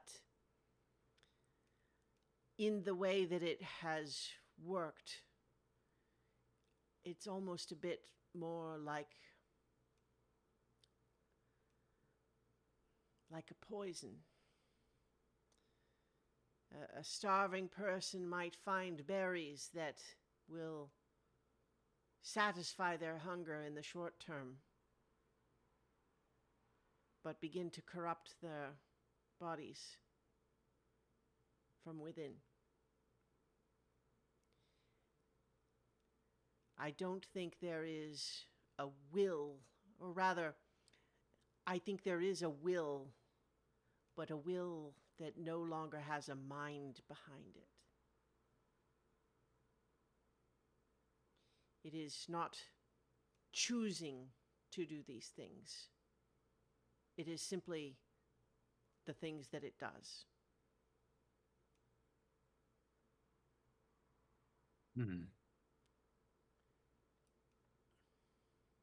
The other thing I'm wondering about is the pillar itself. Was it always there? And did anyone else ask for things before you? It has been there, as far as I can tell, since the fall of the Age of Titans. Has it always granted wishes? I only have direct knowledge of my own experience, but there certainly have been others who traveled to the pillar in my lifetime. What made you think of that as a solution? Just that it has power? Maybe you can find something more powerful? Indeed, legends. Legends of people who had traveled there and had wishes granted.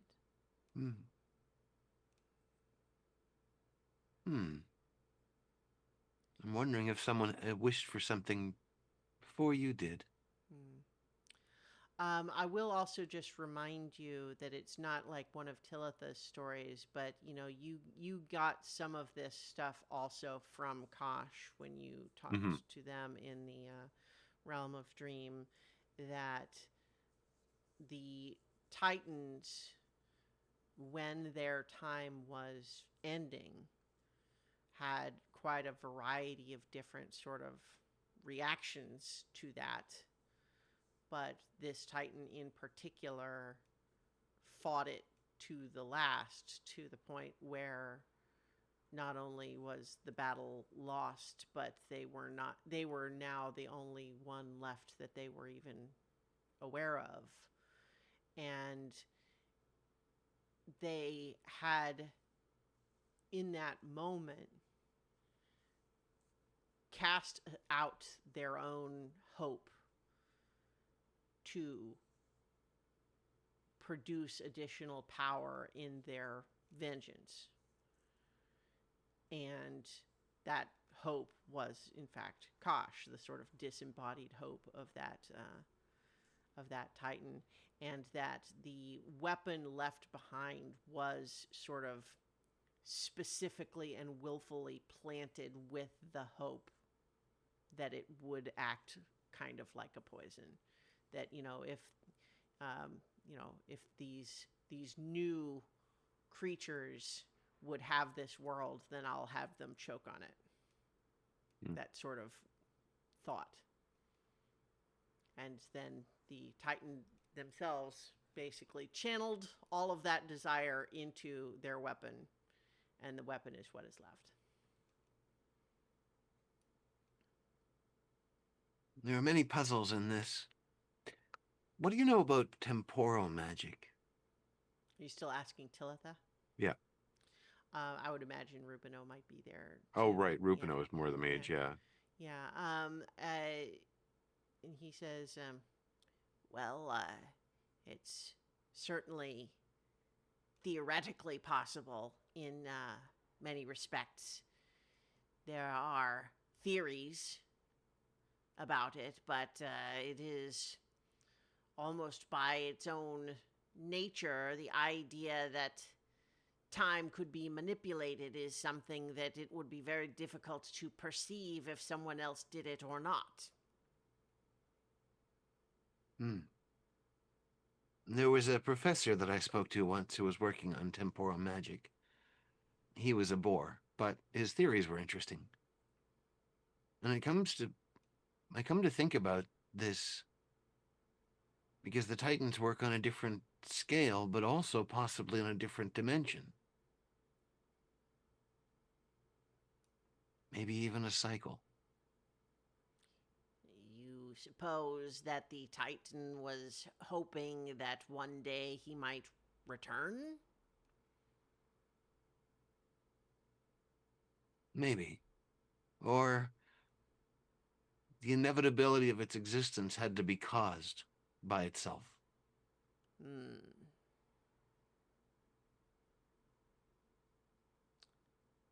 A bit like the legend of the Phoenix. It is born from the ashes of its own destruction. Is this what you are thinking? This is a novel theory regarding the pillar for me. I'm just trying to understand what you are asking. At the level of power that it exudes, it might very well have power over time, which is why it caused itself to be confronted now. It set everything in motion to reach these moments. Hmm. It's only a working theory. Not even really working at this point, but the prime cause is still a concern. Yes, If it was not caused by itself, then it was caused by another agent. Somebody wanted this. But who could want more than a Titan?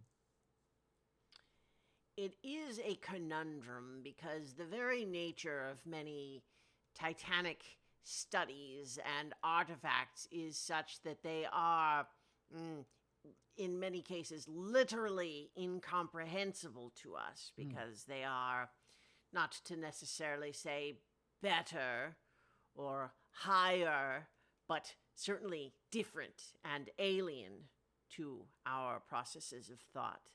And so, in some respects, I think it is a mistake to limit its various motives or means to things that we can imagine or understand. But perhaps it is, by the same token, a mistake to place a limit on our own ability to imagine or understand, such that we do not pursue those means or motives where they might exist.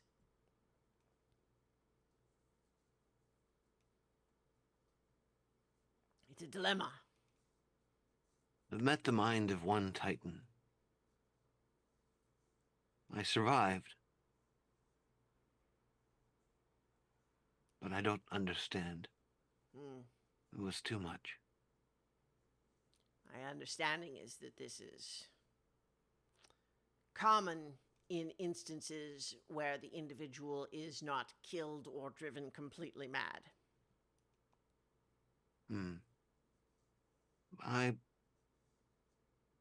The latter is not exactly ruled out.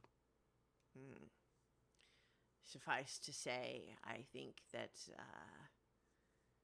there is likely no mortal who can have significant contact with a Titan or a Titan's artifact without emerging unchanged in some way. This prospect is rather exciting and terrifying. Rather like this whole last year has been, so I should be used to it by now.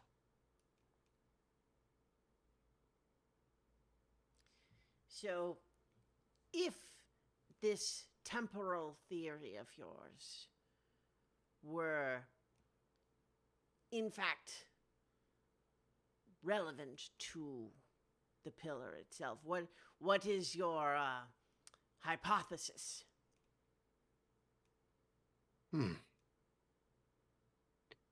Well, if it is a cycle, it might be interrupted.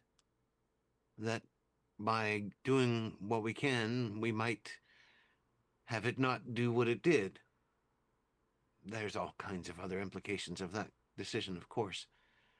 The other side of it is it's not a cycle, but so much as an arc, one foreseen by the Titan itself. It did a deliberate act to bring about its own end. But that also means trying to understand what that end might be. There does seem to be an at present uninterrupted pattern of escalation. A small problem requires a solution which creates a bigger problem, which then requires an even bigger solution, creating an even yet bigger problem in turn. Another shape, a spiral. This is why our hope was that by sealing it away, we could stop that from happening, or at least contain it.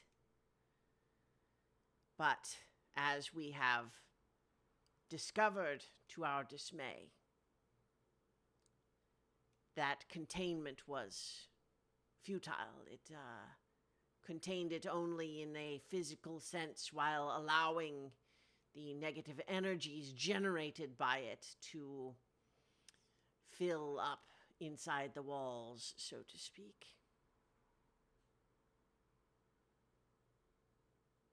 I wonder if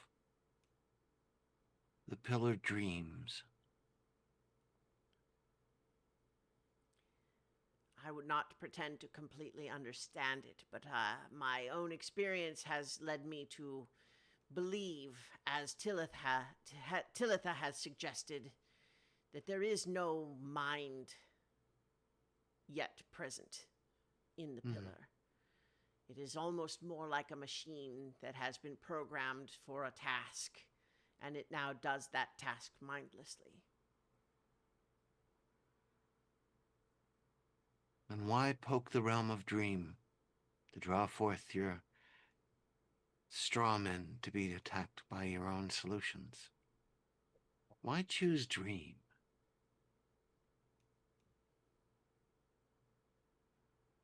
Dream is the realm of nightmare, but also of hope. It is the realm of possibility, but also fluidity and lack of substance.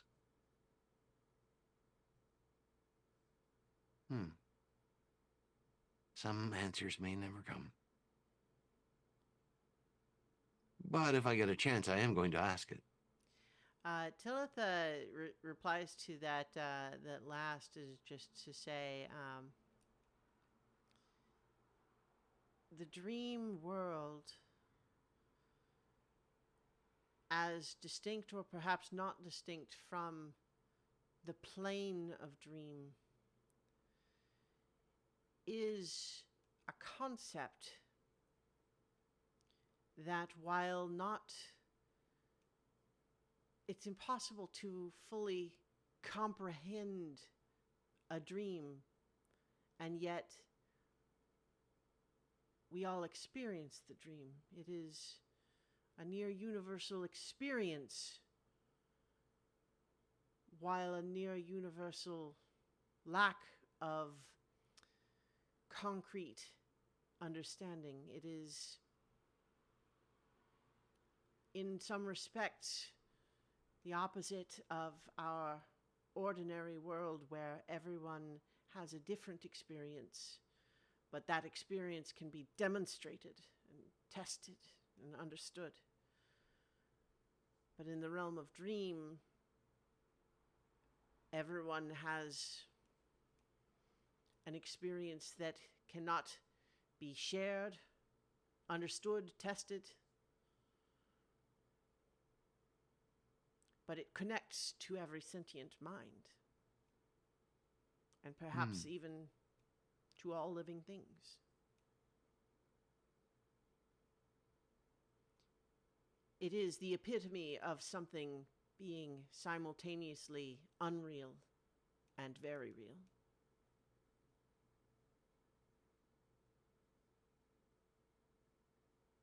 And another problem to solve for another day. How to restore that balance without the Titan's weapon.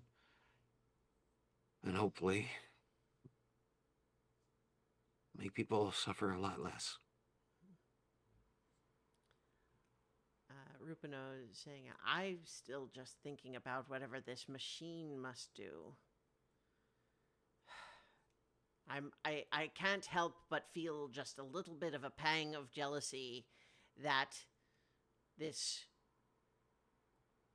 Kosh individual saw fit to choose mortals all over the world of great skill and engineering prowess to build parts of this machine for this purpose and didn't choose me.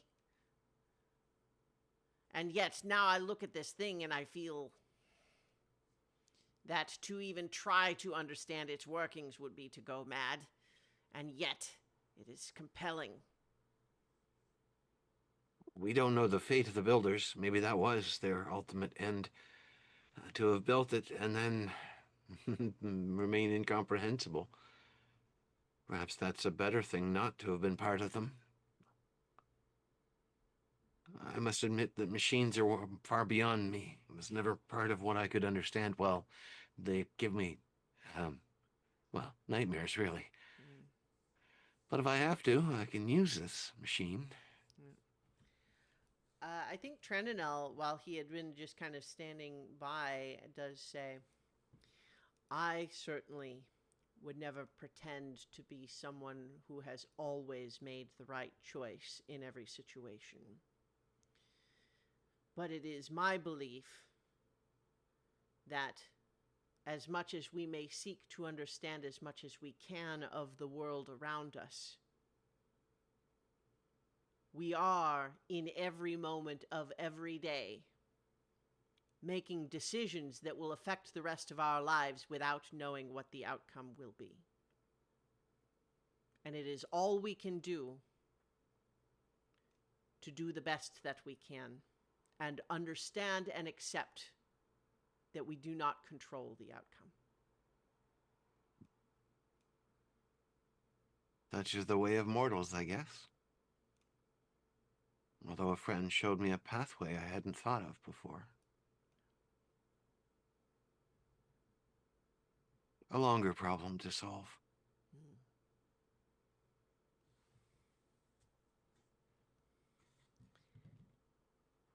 So, is the plan that everyone's going to kind of stay and hang out another night here, or what's everybody thinking? Yeah, because I imagine there's preparatory things that need to be done, supplies that need to be gotten, a lot of Yep. really boring stuff that could just be like hand waved. Oh, sure. Yeah. I mean, you Yeah. know, Don, we plan. I'm happy to hand wave logistical things as long as you sort of like, in a general way, tell me what it is that you're planning. We don't have to act out every scene, every detail of it. Well, I think we should get our stuff together and have Sunya or Amethyst take us to at least a couple of miles away from the pillar, and we'll walk the rest of the way. Well, we could meet up with the rebels potentially, Yeah, Yeah. because that was only a Mind few getting miles my- away. my Right. freezing drill spear back. Where the hell is that? You left it on Dinethera. You know, you had gone up to one of the workshops of one of their contacts and were attacked by the construct makers and lost it in the lake. in Oh that yeah. battle. Yeah. Yep. I've remembered where you left it just in case you ever went wanted to Yep. go back for it. So that's impossible. I'll also basically the closest any of you have been to the pillar, of course, is that perimeter fortress that Yeah. was built around it, where Mhm. you last left it as it was basically being invaded by nightmare creatures who were fighting off the weird monks that lived there. Yeah, let us not go there. I think it seems like everybody's against us there. Well, I mean, Also, it was a place where I seem to recall it's Lynn not did clear not do how. well. Well, I was just No, going I to did say not. specifically. I mean, what I'm saying though is that is as close to the pillar as any of you have been, Yeah. and it surrounds the pillar. So I don't Oh, know yeah. what your plan would be if you didn't want to go there. I mean, we'd have to go through it, wouldn't we? Because it surrounds the pillar. Either Well, that Yeah. or you have drop to- out of the at sky the very on least, it. you would need some sort of a solution for that. Yeah. Yep. Well, can someone do feather fall? I mean, soon you can drop us from 10,000 feet. I'm just going to do a halo So jump from. there's also the probability that there's some sort of flying construct that the rebels would have access to, or maybe a Or sentient one that might give us a lift. I a don't know. spiritual dragon can probably give us a lift. I I don't know can't how magic. fly. I don't know how magic Yeah. will affect when we get Yep. there, but Yeah, I think Rupino says my advice would be to not have any sort of life or death reliance on any specific magical item as you get close to the pillar. I think all Okay. forms of magic that we understand are going to start breaking down the closer you get. Good advice. I'm also gonna make sure that uh, Yobert knows to return Buster to the Eternal Waltz if something happens to me. Although Buster's coming with us, right? No, Oh, you want to we leave Bu- already agreed to Oh, leave right, him because behind. yeah, okay. Yeah. I wasn't sure. I think that like Yobert solemnly agrees to this, and I think that maybe what Zinhorn doesn't see as he kind of like turns to end that conversation is Yobert like turning to Curity. He's like, "Do you have any idea how to do that?" So let me just repeat in case that audio is too low for the audio, because it's just saying to Bren is like, or no, to Curity rather, is like, "Do you have any idea how to do that?" But Yeah. then she actually just kind of nods and goes, "Yeah."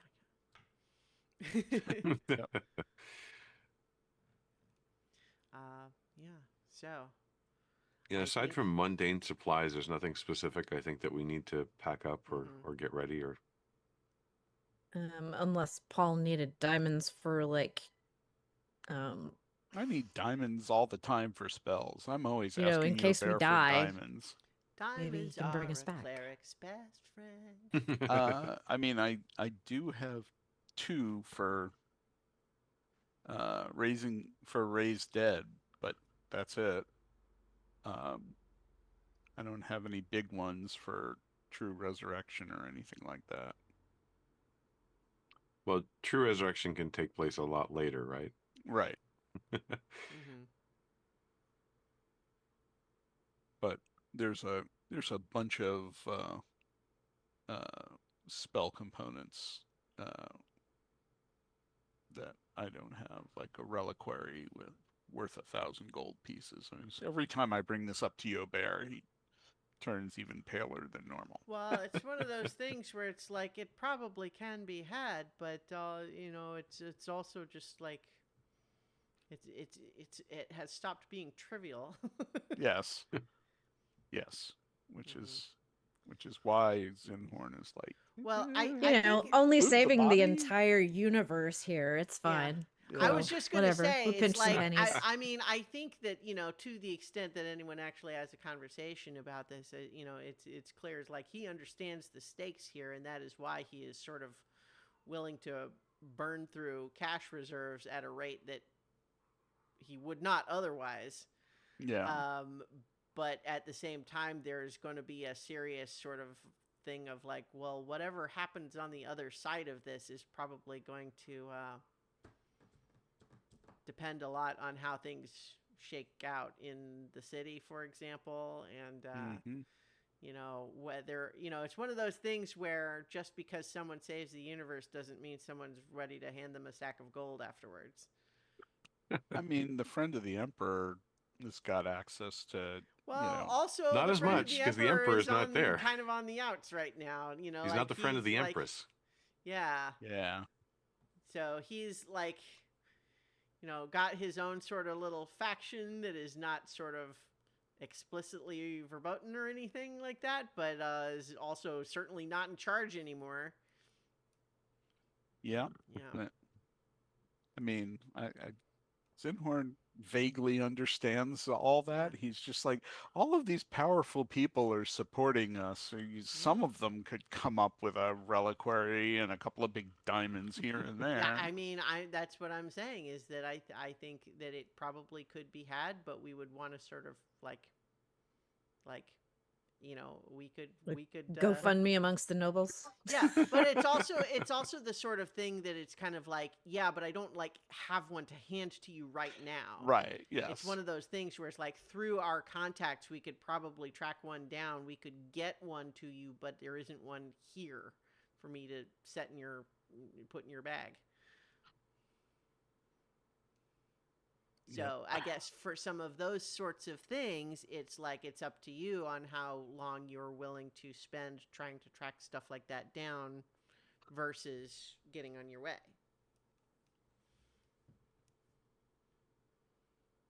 And that's up to all of you.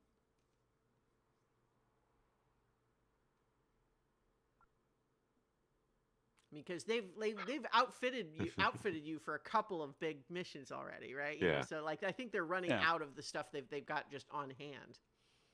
Yeah. I just Zinhorn just kind of thinks of it like, a menu at his noodle shop. Oh, sure. You order what you want, and eventually it comes to your table. It's certainly very understandable that these are things that you would find useful, but Yeah. they, sometimes magic isn't magic. You Yep. know, you have to. Magic still requires logistics. Yep. We can't make those diamonds appear magically. Mm-hmm. I've been playing a lot of Death Stranding too, and it's kind of like, look, if you want to build the road segment between East Fort Knott and the Northern Observatory, you're going to have to go and get ceramics from that mine, and that was all the way on the other side of Australia. Those who have played Death Stranding 2 know what I'm talking about. Anyway, the point is just like if you do want to say in some of your planning you want to try to track down some things like that, we can. But I would say like we don't even necessarily have to figure out all the details. But within the fiction, that stuff might take a few days, for example, as opposed to being ready Right. to go in the morning or something. And so that's just up to all of you how long you would be willing to pursue stuff like that for various items. I think we leave tomorrow morning. Yep. Given how bad the rips are being, I don't want to leave them out there too long. We can always order from Amazon. Yep. They could So- deliver it with a drone. Well, and for that matter, is the plan still to have Sunya fly you to Dinuther? Because you could potentially, are you saying leave tomorrow morning as in, like, start on Sunya on the way? Or she could be flying, like, overnight or whatever. If you're ready to be going there. Or for that matter, I mean, with your gate tablet, you could just teleport right up to that perimeter fortress if you wanted. Well, again, it only goes across Dimensions. Oh, that's right. I was just gonna ask, Paul, didn't you say that you have teleportation? Plane shift. I've got plane shift Yeah. and Oh. gate. Okay, never mind then. Yeah. Because I was gonna say teleportation. If we had something from Dinuther, Mhm. which we There's have a ton of also, stuff, we could make a key here. Mm-hmm. something about recall. Yeah, word of recall is like Yeah.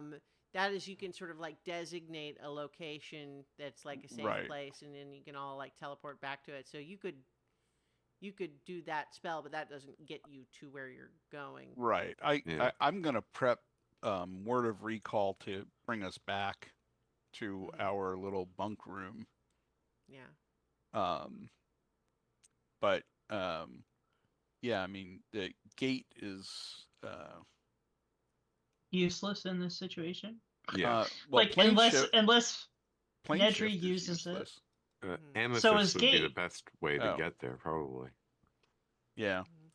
Unless we wanted to take, we did ride over on the spiritual dragon once, but that consumes a spell. We could take Sunya over. The only concern I have there is if there are flying constructs Constructs. or the remains of the siphoners. I don't know what kind of range they might have, but It will be a risk to Sunya is my only concern, really. Wait, I don't think we should do that. I think Amethyst might be our best Mm. option. Likely she can get us the closest too.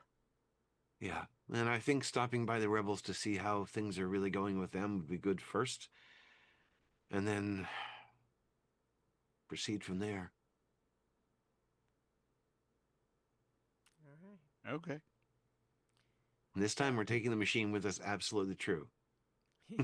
Definitely mark it down. Definitely in your sure notes. we take the machine. All right. So what I'm going to suggest then for right now is, as kind of discussed, we can sort of hand wave that you reach out to, touch base with Amethyst to discuss having, once again, her act as a sort of a fantasy Uber for you, and take you to the back to Dinuther. But I think we will end tonight's session once again watching our heroes travel through the threshold of a doorway is they are silhouetted as they walk into the light, off to face their destiny. And we'll find out what that destiny is when we return for more adventure on so many levels. So So many cats levels. everywhere. Of Titan artifacts.